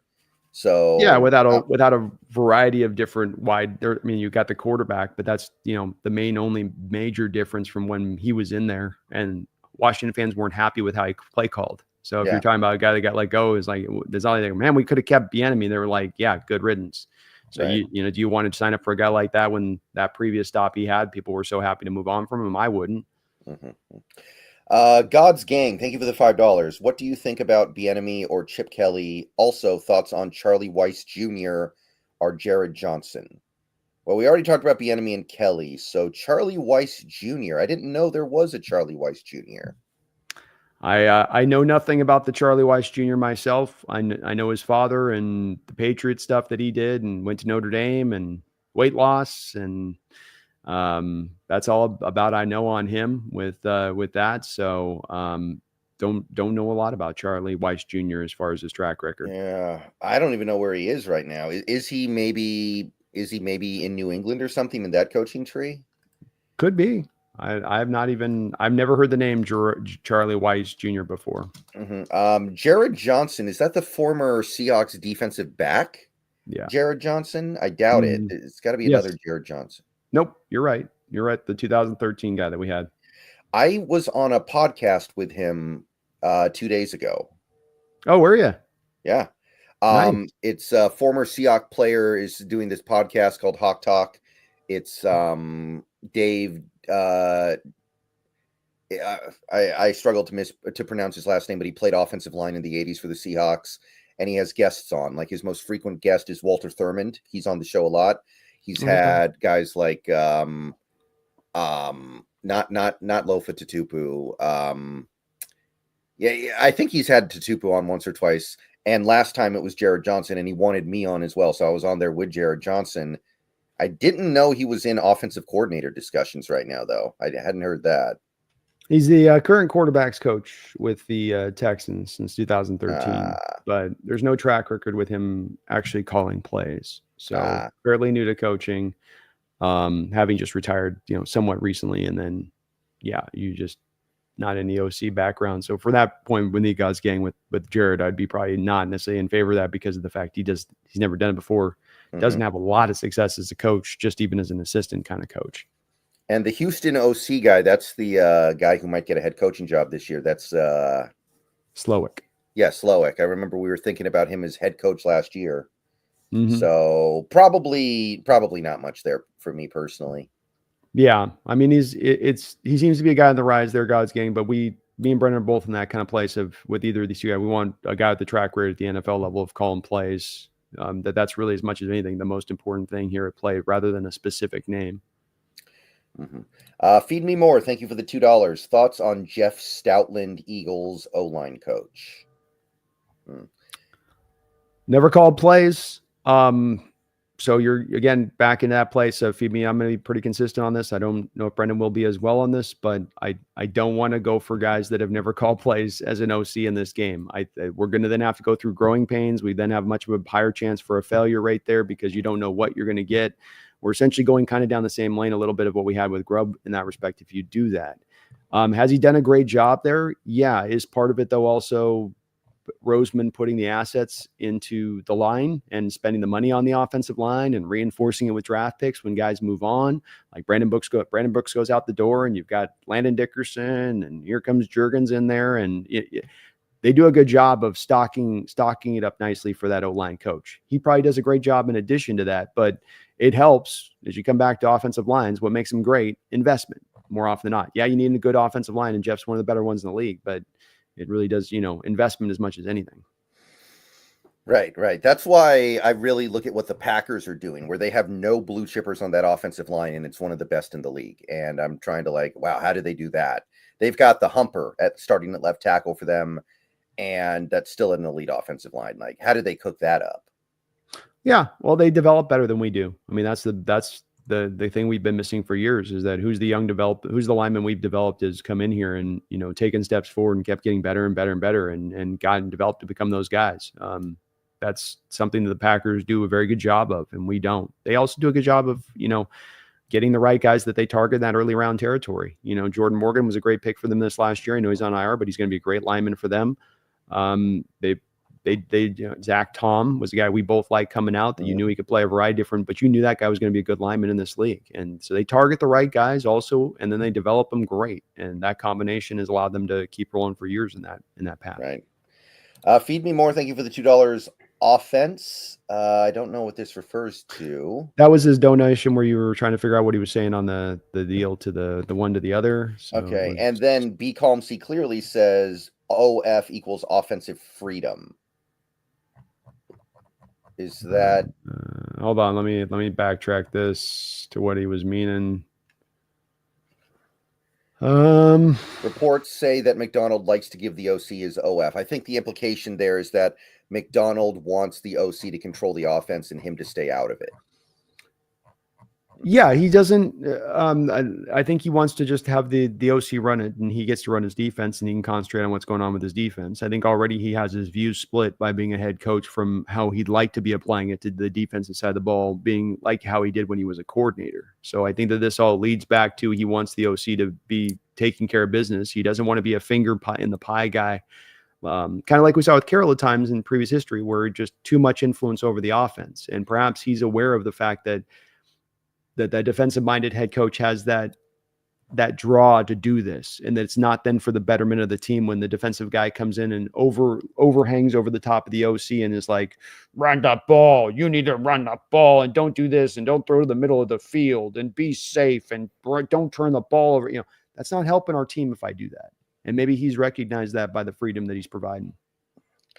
Yeah, I mean, that's how Mike McDonald feels now. You give him a few more Ryan Grubb type offensive coordinators, he may be feeling differently. He's a young man. You got to beat him down. He needs a little more gray hair, and then he'll be to the point of, look, I tell them what they do, and they listen. That's how this goes. Let's see here. Brandon McKell, thank you for the $4.99. I doubt Pete's gets the job. Doesn't make sense to give our passing coordinator the OC job when we're trying to run the ball more. Well, Mike McDonald already kind of poo-pooed the idea of Pete's. He said we're not looking to hire from inside right now. So, yeah, I agree. He's probably not the guy. Yep, I'll take him at his word. I'll take him at his word on that as far as that goes. And also get maybe the impression that Pete's isn't really necessarily trying to be an OC. I've heard a little bit of maybe some rumors on that where he's not angling to try to be that. I mean, it would be kind of an example of failing up. Our passing attack this last year was not bad, but it wasn't all that good either. Like EPA per play, it was 20th. So you're talking about below average efficiency, and they throw for a lot of yards because they throw the ball a lot. Like, I don't know if I should be rewarding that with a promotion personally. Mm-hmm. I think that's a fair point. I do. Mm-hmm. And I don't know if it's fair or not, but there is something implied when you hire from within that I think is not desirable. It implies that you didn't do the due diligence in trying to find the best possible person. You just hired somebody who was there. And it maybe also implies that you can't get outside people to come in because they don't want to be part of what you're building. So I want to avoid that. I think that's a fair point. I think the other part of this is it's the hubris to believe that you have the most brilliant candidate in house, right? Like you have the landscape of college and pros, and you have all these coordinators out there and all these possibilities out there. And that no, the smartest guy's in house. That's the thing that bothered me with Carroll and on some of the DCs that he would hire. Is it always has to be in house. It's like, well, what are you looking for? The most brilliant guy, or are you looking for a yes man? And I think you want to go find the most brilliant guy. You want to find the smartest possible candidate, and that's not 99%. That's not going to be in house. Right. And I'm glad he said that, because I feel like coaches tend to default right now to saying things like, oh, we're open to everything. So the fact that he immediately shot that down tells me that he's actually trying to avoid that. Agree. Yeah, I'd see it the same way. Feed me more. Thank you for the $2. Is it me, or every year more coaches get less time? That'd be an interesting study to try to chart. Less time for what? Less time to have success before they get fired. Oh, yeah. I think that it's definitely moved in this direction as much as ever. Feed me. I think that we have as bad of an ownership as we've ever had right now in the sport. I think we have as impatient ownership. I think we have way overactive ownership. I think that there's a couple reasons for this, but yeah, it's probably is true. Yeah. I feel like that's probably the case, although it's not helped by some of these coaches being really, really bad guys like, Urban Meyer getting less than a year. In the old days, it was unheard of for a coach to get fired in the first year. But now you got guys like Urban Meyer. You had Nathaniel Hackett in Denver. It's now becoming a little bit more regular for guys to just only get the 1 year. It was very rare in the old days. Yeah. Well, and it's take a Giants organization that's spun through a new coach every 2 years, and they're on the third year of Dable, and they're still turning over this offseason thinking if they should do it again. And so it's there's just a heavy amount of patience. Part of it's the nature of the sport now more than ever, where you can turn things around so quickly. So it's always that draw of, hey, if we make this move now, within a year, we're here to this spot. And then unlike other sports like basketball or baseball, where it's like, well, this is going to take us a decade to get this thing into the right span. So that's also, I think, a bit of what's pulling this, is that they feel like they can get it done because the sport allows you to get it done if you do it right. Right.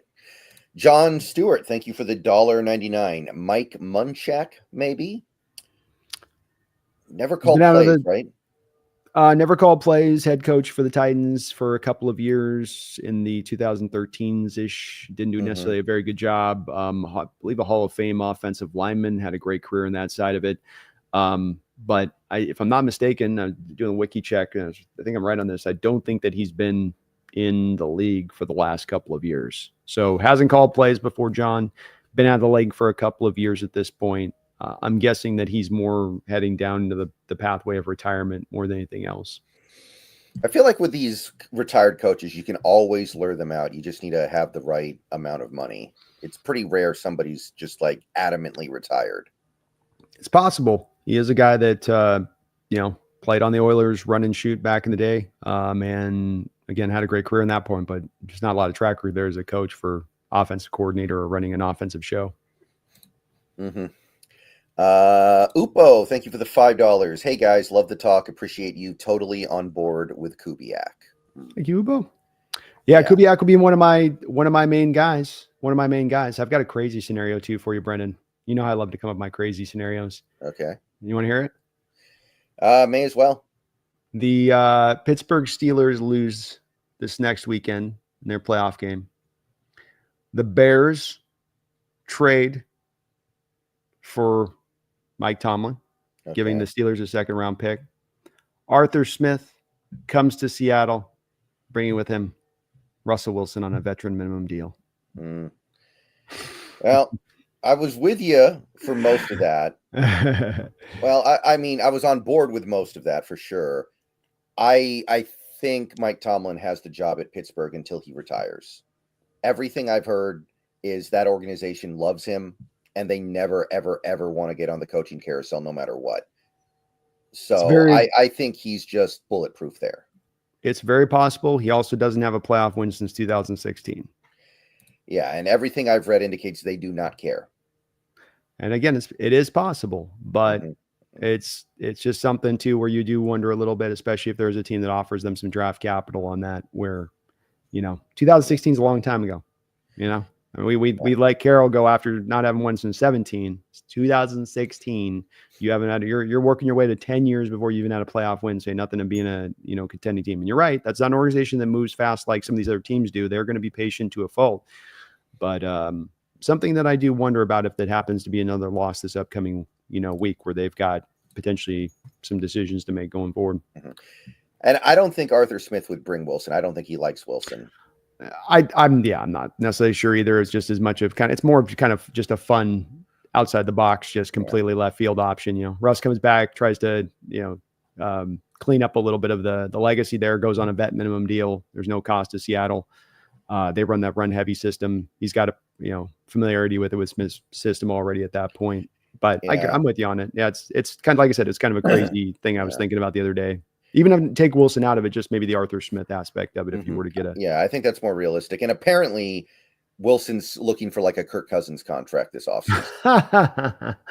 Of course he is. Of course he is. Of course he is. Yeah, that was more about a month ago when he was actually playing a little bit better, though. So probably at this point, he's got to bring it down a little bit. Maybe a little bit. I mean, a couple notches on that one, I would say. You're not getting anywhere close to that Cousins money. So yeah, but I mean, I think Arthur Smith's great. I love that idea. Like, I feel so bad for him. He's such a good offensive mind. And these last few years, he's had to work with Marcus Mariota, Desmond Ridder, Justin Fields, and washed up Russell Wilson. It's like, get this guy a real quarterback. I think he conquered the world with even like CJ Stroud. Give him CJ Stroud. He'd rule the world. Totally agree. Didn't have it at Tennessee either with Tannehill. So it's like, he's not had that guy, and it'd be great to be able to give him that guy. And I think he's got his running game system is one of the better in the NFL, and it's diverse. It's detailed centric. It's got little details in how he has the linemen block it up. That's different from other offensive minded coaches. He's very unique in that way. He would bring you a running game that would work. No doubt about that. Yeah, and he turned Tannehill into an elite quarterback that one year. He had like the 119 QB rating. All through play action, man. They just did play action to Henry all game, and Tannehill killed it. And it's play action under center. I love that as a fit for our stadium. That those stadium conditions, like that kind of game style, that kind of heavy amount of that in the stadium, I think would work so very well. Feed me more thoughts on football media being Cowboys and politics now. I think he's just talking about there being politics kind of starting to leak into the NFL at times, or it's already been for a while, but Okay. I mean, I don't really have any thoughts on it. I don't watch most mainstream sports media, so I don't have anything to say about it.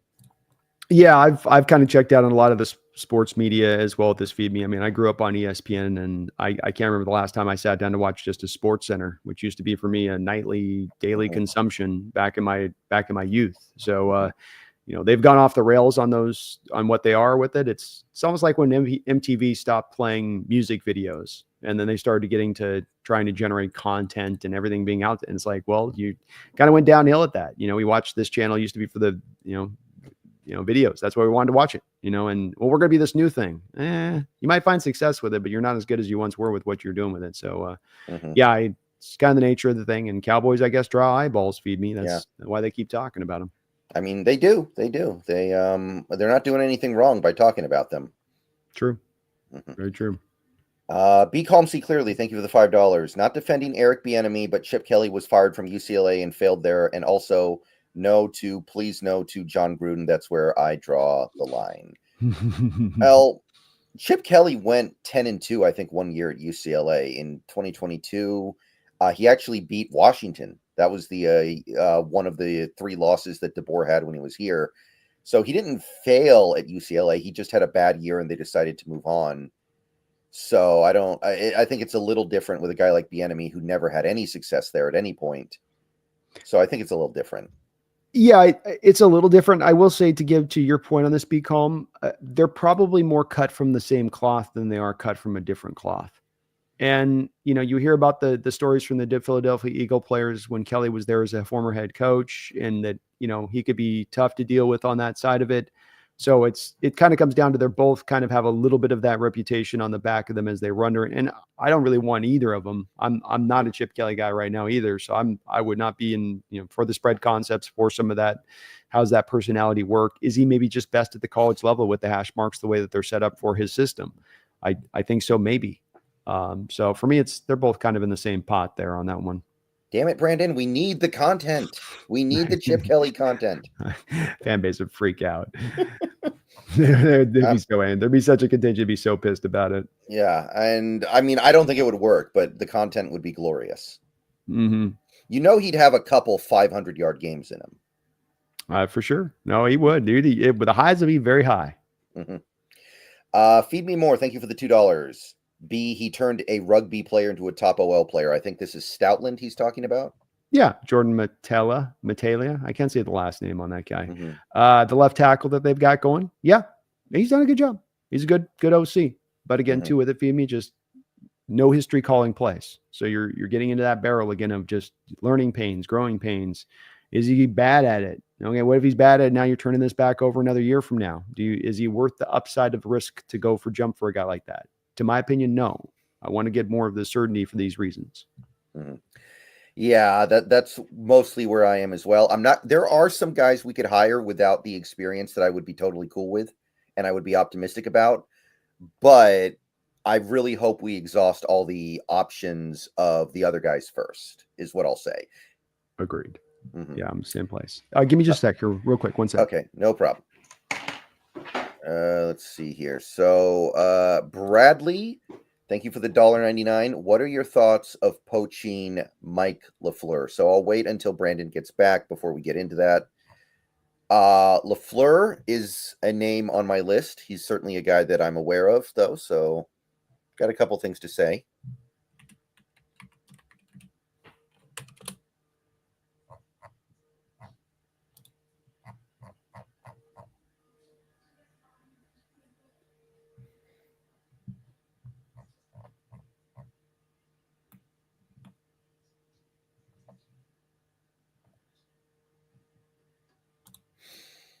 Just one moment, guys. We'll be right back.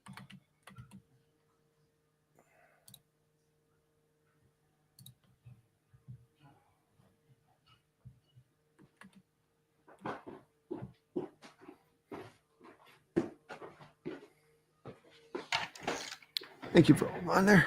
Welcome back. So this is the next super chat that I just pulled up. What are your thoughts of poaching Mike LaFleur? This is the Rams OC, and previously he was a Jets OC under Saleh, and he was also the passing game coordinator under Shanahan for 4 years. So this guy has a rare distinction of being both a Shanahan and a McVay disciple. Well, he's definitely got it isn't his brother too, head coach of Packers or something like that. Yeah. Matt LaFleur is the coach of the Packers, who's very good. I think that LaFleur is fantastic. And Mike LaFleur does have 2 years of play calling experience. It was mostly bad, but he was also dealing with Zach Wilson at quarterback. So, Yeah, and I don't think anybody was going to get that to a successful state. I mean, I'm open to him. He wouldn't be maybe my brightest candidate that I would look to with it, but you're going to get a balanced system. You're getting, off of a very smart tree. He's got a track record with a couple of very smart individuals. I wouldn't, quite check off having that success as an OC, but like we're saying with Wilson, I don't think anybody would have, especially a young Wilson. So he's an interesting name, and I'm open to him as a possibility. Mm-hmm. I'd be pretty down with this one. He's also called 2 games for the Rams over the last 2 years because at the end of the year they've been able to rest their starters, and Sean McVay gives play calling duties to him for 1 game for whatever that's worth. It's 2 games we're talking about here, but he does have that experience, and at the same time, while he has that experience, he's also considered to be a little bit of a hot shot candidate. So you're kind of getting the best of both worlds there almost. Yeah, I guess I'd be okay with it. It's I'm not opposed to Mike at all. It's hard to make the prediction about what he'll do because the track record is just not as solidified on the play calling side. But like you say, he seems to be an up and comer and a smart mind, and he's got his brother kicking butt out there with Green Bay. Yeah. We could have the new Harbaugh brothers. There you go. Mm-hmm. B3N, thank you for the $4.99. F it, I'll be the OC. I've got 2 Retro Bowl Super Bowls under my belt. I'm nasty with it, bro. Trust, I got it. Get it, Ben? Get it, man. I've got like 12 Retro Bowl Super Bowls, man. What's Retro Bowl Super Bowls? Retro Bowl is a mobile game that is basically designed to emulate Tecmo Bowl. Okay. Except there are like front office and managerial responsibilities. You have to get your team under the salary cap. You have to sign players. You have to draft players. So it's kind of like they took the offseason management from Madden and put the gameplay from Tecmo Bowl, except there's a touchscreen. And it's actually really good. I like it. I played it a lot. Nice. I'll have to check it out, man. I'm always looking for a good mobile game. So yeah, it's you pay like $1 to get the pro version, or you just play the free version. That's fair. Yeah, it's worth $1. I totally think it's worth $1. Absolutely. Let's see here. Thrill House, thank you for the $2. Reich play calling with, I think this is Jonathan Taylor, baffling, Wentz flamed. So this is referring to that 1 year where Frank Reich had Carson Wentz as his quarterback and Jonathan Taylor as his running back in Indy, I think. Yeah, I mean, with Carson Wentz, here's the thing with Carson Wentz, and I've heard many more stories this offseason coming out from him, especially directly from players I've heard reference about Carson Wentz.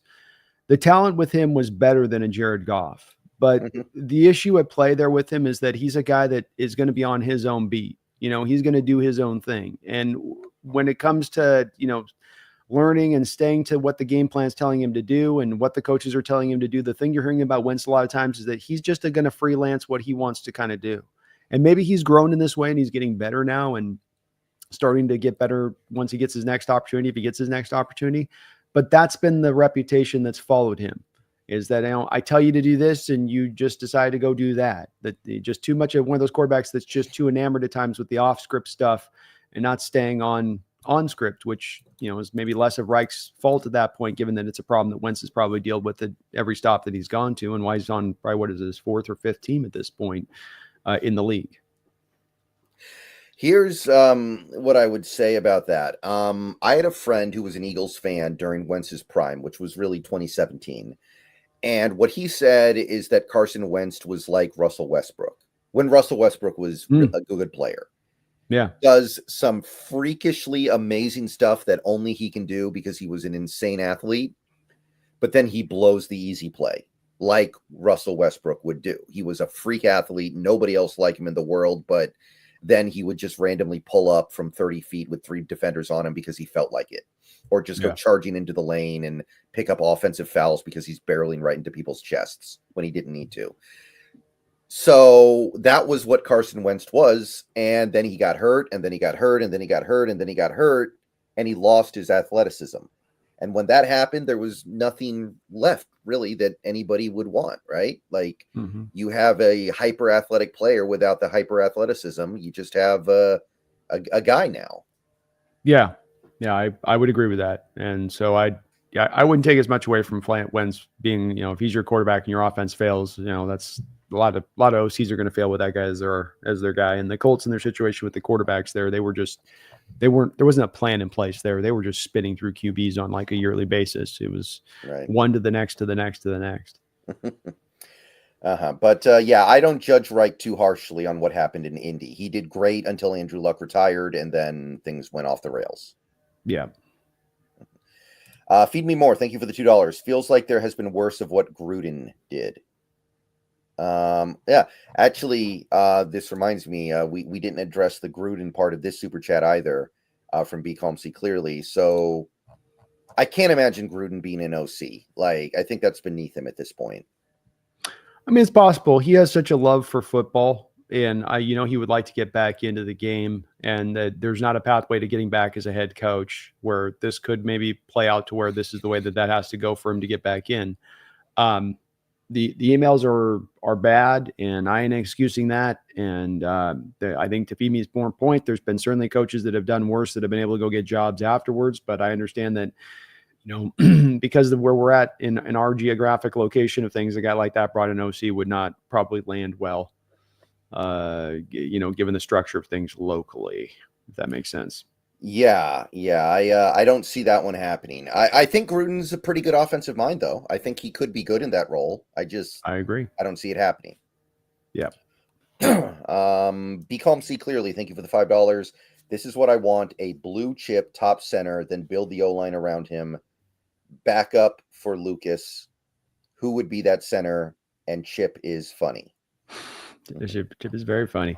He looks like Winnie the Pooh. Yeah, the center position is not going to be unfortunately dealt with this offseason. No. Be calm. And this is why Haynes is getting moved to center from guard. My early looks right now on the draftable centers in this draft, it's looking more and more like day 3 is going to be where the first guy goes off the board. I don't think in the first 2 days you have a center moving. And then in free agency, there's just almost nobody. I think there's like maybe one name out there in free agency, like the Falcons center or something, I think. And there's some other just guys, but there's nobody that you mentioned blue chip. There's no blue chip guy out there just available. Yep. It's really lean. There's no 1-800 center number you can call. No, and it sucks. I'd like to do the same thing, be calm. I'd like to go find that guy. Don't get me wrong, I would, but looking through on it, and I'm certainly still got more guys to kind of evaluate in this draft, but you're not finding a blue chip, unfortunately. I got a lot of people who tell me I'm too harsh on Oluwatimi, but I just feel like he's kind of already reached his ceiling. He's okay. He's not bad, but he'll be a guy that if he plays center for you, for a full year, he's going to be ranked about 25th by PFF. 26th by PFF will be where he's ranked at the end of the year. So he's a back third center by their metric. That fits the type. He was a guy that came into this league that was supposed to be pro ready. He had played as much college football as a center as any center coming out in recent years. Yeah. Well decorated. This was not a guy like Bradford, who you were going to have to wait 4 years for him to reach its upside. That he was supposed to be at his upside immediately, and that it's taken him 2 years to get into the starting lineup. And even now, this last year when he got in the starting lineup, still not really even able to play like an average play of things, because you're 26th, 27th ranked. You're not average at that point. Yeah. So he's not even bringing that to the table for a guy that was supposed to be pro ready. It's a possibility that he takes a step forward, but it certainly is hard to anticipate that that's going to be the case going into the future. Mm-hmm. I do like the Haynes idea, though. I think that's good, and I think that'll work. I agree. Mm-hmm. Be calm, see clearly. Thank you again for the $2. Who are your top free agent targets, guys? I haven't done my full research on free agency stuff yet, so I don't have the total answer. That'll be something that I cover in the coming months, but Tevin Jenkins is always near the top of my list. Some of the question here, be calm with this one, is going to come down to the determination about what the team wants to do, because that I've led with this in saying that you've got to first decide whether or not you truly believe you're contending next year or not, determine what you're going to do in free agency, because you don't have a lot of money to spend. And so if you're a team that's like, well, we're kind of think we'll be decent next year, but we're not really sure we're going to get to quite the contending spot, well, then you're not going to be as active in free agency. You'll get a guy here, get a guy there, but you're going to more just kind of punt this into next year at that point. Whereas if you think you're going to contend, you're signing Geno Smith to a contract extension, you're signing DK Metcalf to a contract extension. My point on this, be calm, is then you go hard in free agency, but you go hard in 2 specific areas. And I would attack Tevin Jenkins and I would attack Trey Smith. I would essentially pull and rip a page out of the Panthers playbook from last year and what they did with Robert Hunt and Damian Lewis. I'd apply the same thing here. We might not have a lot of extra other money to spend in other places at that point, but with moving Haynes to center, you've got him and Oluwatimi at center, so you're now set more there. You can now maybe more concentrate in the draft to go find that nose tackle and some of those corners to round out there. You still got the money to go get a deal done with the Jones if you want to. So that would be the way I would go if you're going to be hyper aggressive. If that's the caveat that they feel that they're going to be contending in 2025, then you got to be hyper aggressive. And if you're going to be hyper aggressive, grab those 2 interior offensive linemen, make them paid. I know you're going to have to pay them a lot, but I think it would be well worth it because you're trying to get this thing right. Right. Of course, the caveat is always that you have to be going for it. If you're not going for it, I kind of don't want to sign anybody or barely anybody. Same way I'm at. So be calm, me and Brendan, same place on this, is that if you are determining like, well, we got a new OC coming in, we got to get him established. We'll get a couple guys here, but we're not quite ready this year, considering especially where we are at with a cap standpoint. We'll go to 2026. Then I don't want them spending on any major ones, to Brendan's point. Then you just kind of, you stay in that pocket, you stay patient, and you let this ride through to the next year. And then next year you can be a lot more active. Right. Play the comp pick game. That's right. Play the comp pick game. Talon Deal, thank you for the $9.99. Have you guys seen how small Sean McVay's resume was before he got his OC promotion? Not to mention HC, kind of mind-blowing. Total gamble, to be honest, but it worked out. Obviously, he's one of a kind. Yeah, well, that's the nature of trying to hit a 500-foot home run. Sometimes you do hit the 500-foot home run, but guess what you do most of the time? Yeah, strike out. Yeah. So I'm not saying it can't work, and I'm not saying I'm going to be against it. There are some guys with short resumes and very little experience that I would be totally fine with us getting. But what I would say is that exhaust the other options first. If you can't get Frank Reich, if you can't get Kubiak, if you can't get Doug Peterson, if you can't get these guys and you're down to like either Mike McCarthy or somebody who's an unknown, okay, maybe then I go for the unknown and I'd be down with it. But exhaust your options. Yeah, I'm not totally anti the up and coming guy that's untested. That they just were so sold on with that. I'm okay with that. I would say that if you do go that route, all the more reason to not be trying to, sell out for tomorrow, for today, for 2025, because you don't know what that OC is going to be like when he gets in there, and that you want to have the opportunity to make sure you got the guy that's good and right and going and all that, and he's got his stuff established. But there's a lot of different ways to get this done. I think I lean towards wanting to find that one that's done it already, Talon, just because that I think the team is kind of close and they can benefit from having a guy that, certainly McDonald can benefit from having a guy that's more tried and true, and you know what you're getting, so that he doesn't have to get distracted and have his attention split like I think it was at times this year with dealing with some of the offensive issues. Mm-hmm. But yeah, there's only one Sean McVay. Those don't happen very often. And I think that there's also something to be said how you want an experienced older OC to counter your young, inexperienced head coach. Yeah. I think going young and inexperienced in both spots is probably a mistake. Agreed. To your point on McVay, well, who did he bring in? Wade Phillips. That as an inverse of that. Yep. Be calm, see clearly. Thank you for the $5. I don't know why, but I wonder, has Matt Nagy learned his lesson? He did have Mitch Trubisky looking decent. He should never be a head coach again, though. Nagy would be kind of interesting. He's an Andy Reid guy, so he didn't call plays under Andy Reid, but Nagy is a probably someone who is properly qualified to be an OC and not qualified to be a head coach, and that's all there is to it. Yeah, he'd be interesting in that point, from that standpoint. I mean, he'd probably be in kind of a collection of a lot of these other guys on that from where he stands. But to your point, be calm. I don't think you can hold him account for the fact that he didn't get it done in Chicago and then didn't get it done in Chicago with Mitch Trubisky as his quarterback. He didn't draft the guy. That's not his deal. So, he was set up in a position to kind of fail a little bit, and you can't, it doesn't mean he's a bad OC at that point. It just means it's a bad situation to go to in Chicago. He made the playoffs twice with Mitchell Trubisky. He got Trubisky to the Pro Bowl. There's something there. There's something there. And you had to work around a lot of limitations with Trubisky to make that happen. So that shows he's got some inventiveness and some creativeness to him to be able to, find some outside the box approaches.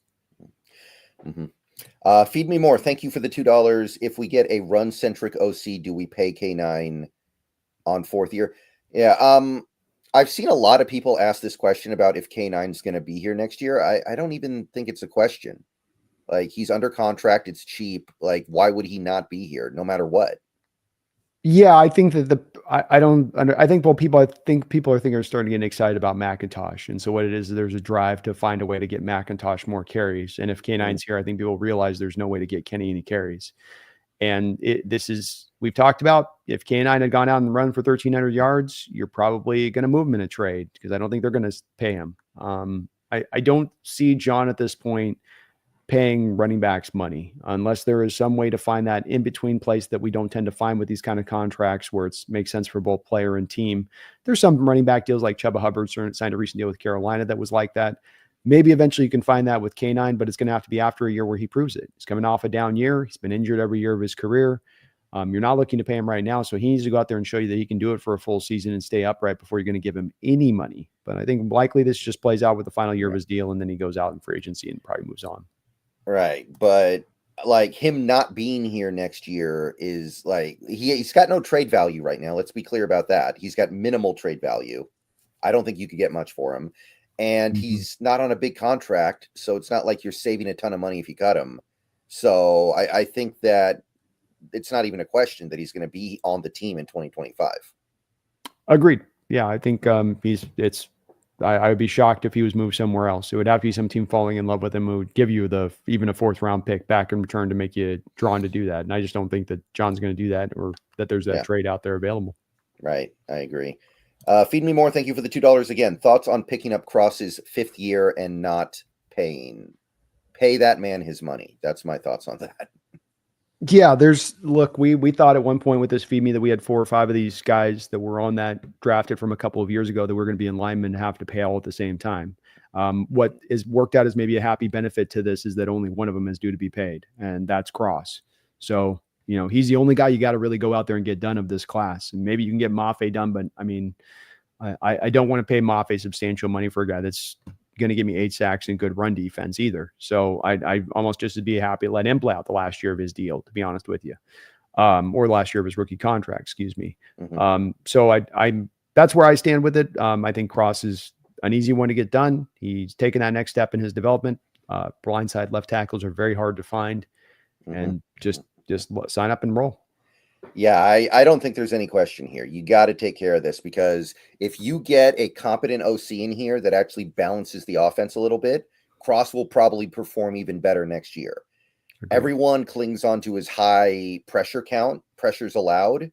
That was because the offense was out of balance. Like, imagine how much you're going to have to pay him if next year he only allows like 25 pressures. Yeah, I agreed. You almost led the league in passing attempts. Now, you can't take the volume stat on pressures almost for that basis alone, on top of the fact that you couldn't run the ball and the teams didn't have to worry about it. And on top of other things, like you talked about with the whole, if you align to this side and you run play action, it's never going to be a run. It's always going to be a pass. Like, all of those tendency things that defenses could build into understanding about this offense made it hell for offensive linemen to then pass protect. Right. Stone Forsythe almost gave up more pressures in a 3-game stretch than Charles Cross did the whole season. Exactly. Same for Lomia, and he's a right guard. Yeah. Yeah. It's hard to play offensive line that way when you're all those factors. It's hard to be good, dominant when you're dealing with some of those factors at hand. All right. Thank you. Feed me more. All right. So there were a couple of names that didn't get mentioned in any of those super chats that I want to quickly ask you about, just to get your feel on. That sound okay? Yeah.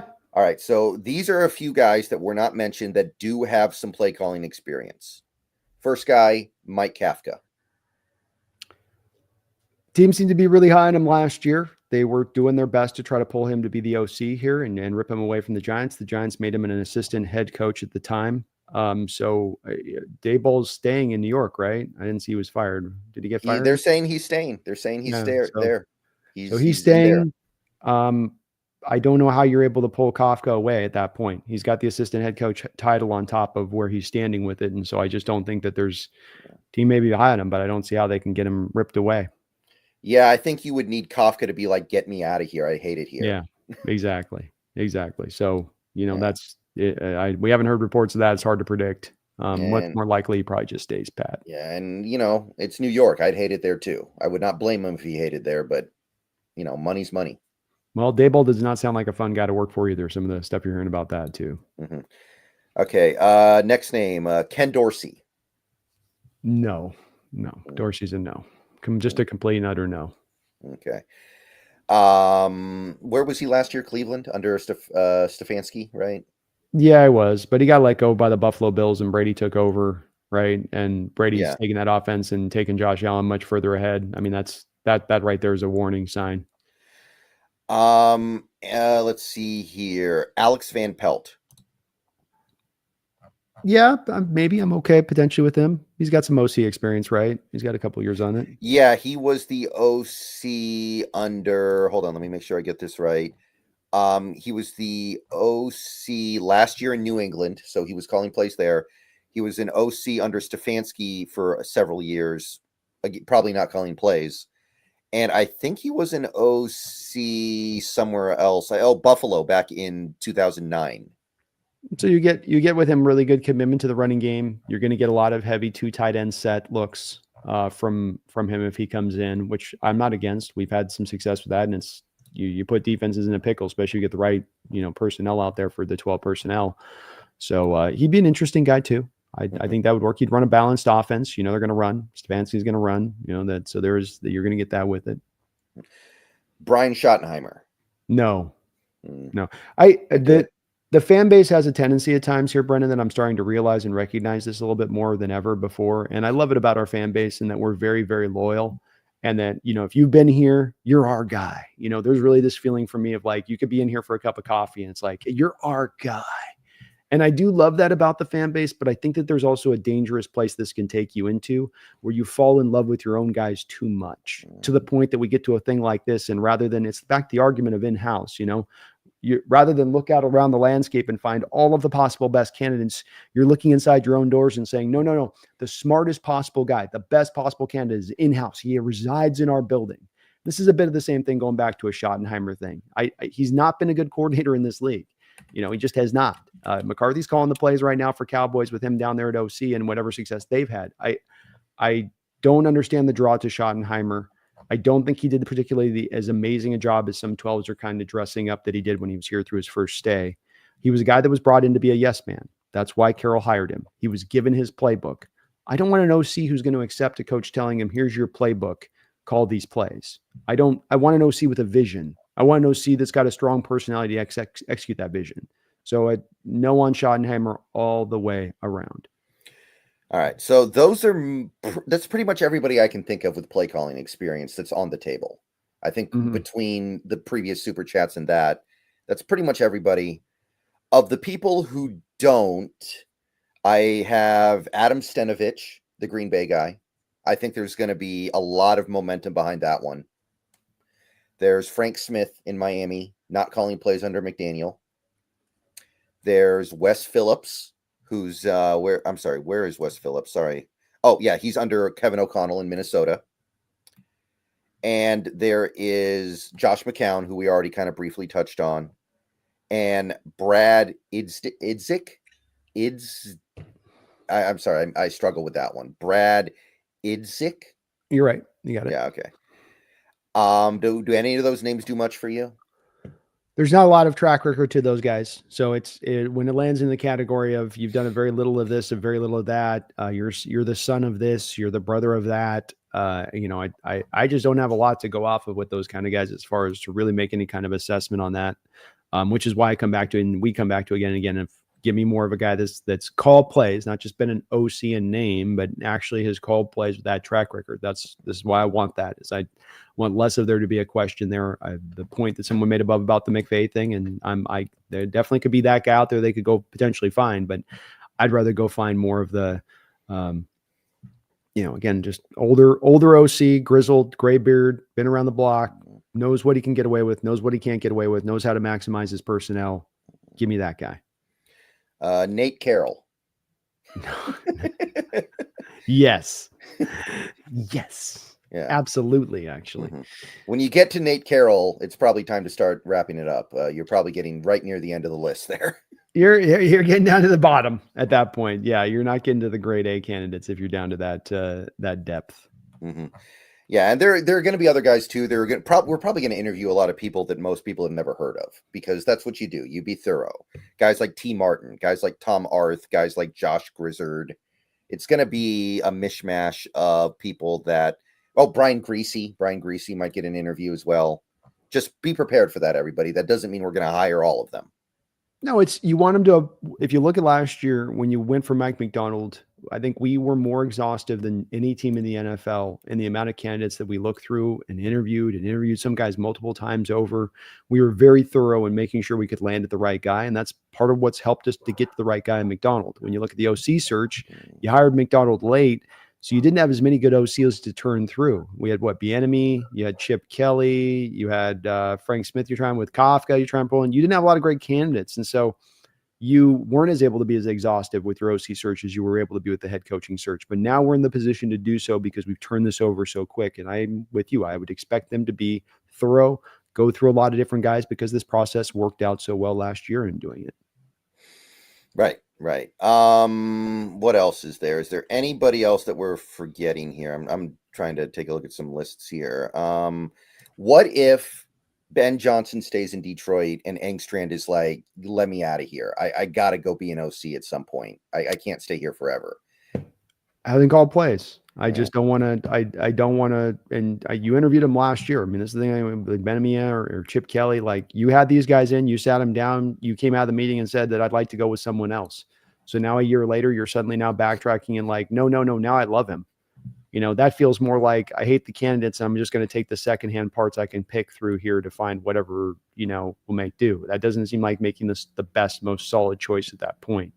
I think if we were in a different position organizationally wise, if we had a different head coach organizationally wise, you could make that kind of move to do that type of thing. But where we are at right now and here, where the team is at right here and now, I don't think that they're benefited by trying to go out there and find some untested guy who's going to have to learn those ropes. I think that that's going to work. That would not work in their favor in the long term if they did that, or work in the short term for them at all.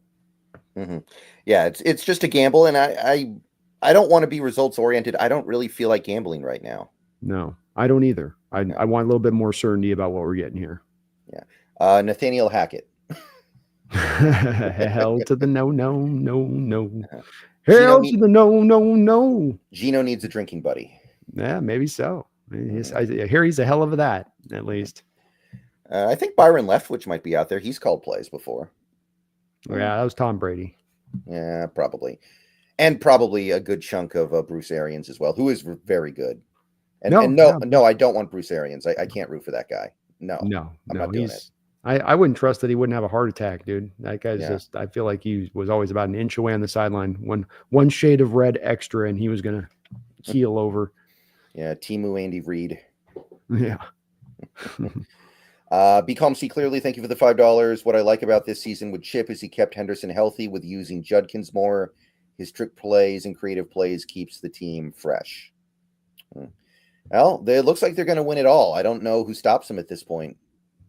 Yeah, I do think Ohio State is the one big column that's going to end up winning the CFB when it's all said and done on that. So, Chip Kelly's a really bright offensive mind. There's no doubt about that. I don't have any, I know he can do that stuff, but the worry is he a pro level OC? It didn't work really with the Eagles. Didn't work out there with the Niners when he went out there. I think that his system is better suited to the college scheme. I think the spread system in general is better suited to the college scheme with the wider hash marks. I think these shorter hash marks just kind of mess it up, and you can technically run it. It can still work at the pro level, but it's got to be a mixing up of other concepts within the spread. You can't just run your pure spread and think that that's going to work. We just saw Grubb really try to do it. And I don't know if Kelly's got enough of that varied stuff built within his playbook to be able to do that, make that transition and how it would need to be done. Yeah, it'd be fun until it isn't fun anymore. I feel like it would be really fun for a few games and then not fun and then fun again. And I don't need the roller coaster right now. I'm getting old. Yeah, I am as well. I like Kelly as a caller. I do be calm. I think your points are valid about it, how creative he is and what he designs and what he does. And he's a guy's willing to run the ball out of spread, which is nice, but I don't think it's a fit to the stadium. I don't want to do this short passing attack, quick throws. I want to get a little bit away from some of that, or at least leaning on that wholesale a little bit as we were at times. Be calm, see clearly. Thank you for the $5 again. Chip rubbed fans the wrong way when he said he wants the offense to run like the Eagles offense, but he just meant he wants to be balanced. Well, I think he did a good job with the Eagles offense when he was there. They scored a lot of points. They were ranked high in EPA every year he was there, I think. It was more Chip Kelly, the general manager, that was a disaster. Yeah, and I mean, he just, the problem is too, is he worked his players too hard. So they were offensively good, but then they ran out of gas by the end of the year because he had blown them out in training camp, basically, and that was also a big issue at play there. But he runs a balanced offensive system, and honestly, he's probably in what's the best place for him. To be honest with you, I think he's a college coordinator is probably what he does best. Maybe a college coach, but probably you could say a coordinator at a major program like that. He can go out there and help you go get national titles if he serves in that role. Maybe his ego doesn't like it. Maybe he wants to be more, but I think that I'd make much more an argument that that's the best place for him professionally rather than going back up to the pro level. Yeah, that feels about right. And I don't know if he's going to get another shot. Remember, he did get that 1 year with the Niners. So in some estimation, he's already gotten his second chance. So I would be kind of surprised at this point, Big Calm, if he actually does get another opportunity at the pro level. I Yeah. just think people will look at that offense as more just, it's a kitschy, more college offense, and it doesn't have enough pro style modifications to work at the pro level. Yeah. All right. So I think that's really about all that can be said right now. We went through a lot of names today, talked about a lot of interesting candidates, but it's going to be a minute, I think, before we make this hire. I don't think we're going to have him by the showtime next week. I don't think we're going to even have him until maybe around the Super Bowl. I think that's a good thing to me, in my opinion, because I think you're going to get the right guy in here if you take your time to make sure you're evaluating all the possible candidates and you're not letting yourself get too tunnel visioned up on one particular guy. Mm-hmm. Absolutely. So hopefully this is a good, thorough process. It sounds like it will be, and I do believe whoever we come away with will probably be better than Grubb, because I think that Grubb was failing in almost every way that an OC can fail by the end there, except maybe how he used the middle of the field. I like that. That's about it. Yeah, I'd agree with you on that. I think he earned this firing. He had opportunities to make adjustments and changes, and he didn't do that, and that's how you get to this place on things. So, it's unfortunate, but you earned it, and I think you're right. Just about anybody else better, about any more warm body is going to be better than what we got as far as what he's able to bring to the stage. Because let's face it, as bad as the offensive line was, Grubb did have some other things to work off of that he did not maximize. He had DK, he had Tyler, he had JSN, he had 3 running backs that he could have utilized. He had capable tight ends, especially with Barner's really solid rookie year. So yeah, the offensive line wasn't good, but you weren't sitting there with just some empty cupboard and nothing to work with. And you didn't get the most out of it. Yeah, there are other bad offensive lines in this league, and some of them are having more success than we are right now. Like, I think that Rams offensive line has been brutal all season, if I recall correctly. No, it has. They've been worse in pass protection than us. Mm-hmm. Now they've been better in run blocking, but they've been worse than us in pass protection, if you can imagine. Maybe, and so, yeah, you can work around stuff. You can't. He didn't work around stuff. Instead, he just sort of threw up his arms. He's like, well, it's not my fault. I'm going to keep calling it. It's not my fault. I'm going to keep calling it. Well, no, it is your fault. You got to call around what you got. It's not what you idealized have. It's what you actually have. Right. All right. So thank you, Brandon, for doing this with me. Thank you, everybody, for coming out to the show today. We had close to 450 people at one point. Let's go. Be calm, Femi. Thanks for all the donos, you guys. Appreciate all. Thank you to everybody who donated. And I don't know exactly what the offseason schedule is going to be. We may do another show next week, but if nothing happens and there's nothing to talk about, maybe we defer it out for another week. We'll see. I'm open to pretty much whatever, but it's going to be another interesting early portion of the offseason. We're searching for a new play caller, and I'm excited to dive into the many, many candidates. So, Brandon, thank you for doing this. My pleasure as always. Have a great time talking with you, man. Thanks for having me. And, the Seahawks season is over, but the work has not ended. In fact, the work in some ways is just beginning. And I know many of you guys are plugged in. Some of you guys are more plugged in now than you were at the end of the season. You're excited for this new OC hire. You're hoping we get the right guy. Y'all have your favorites. We're going to go through it, and we're going to track whatever it is we do, and we're going to talk about it extensively. So let's say it. Let's get out of here. Don't forget, go Hawks. Go Hawks.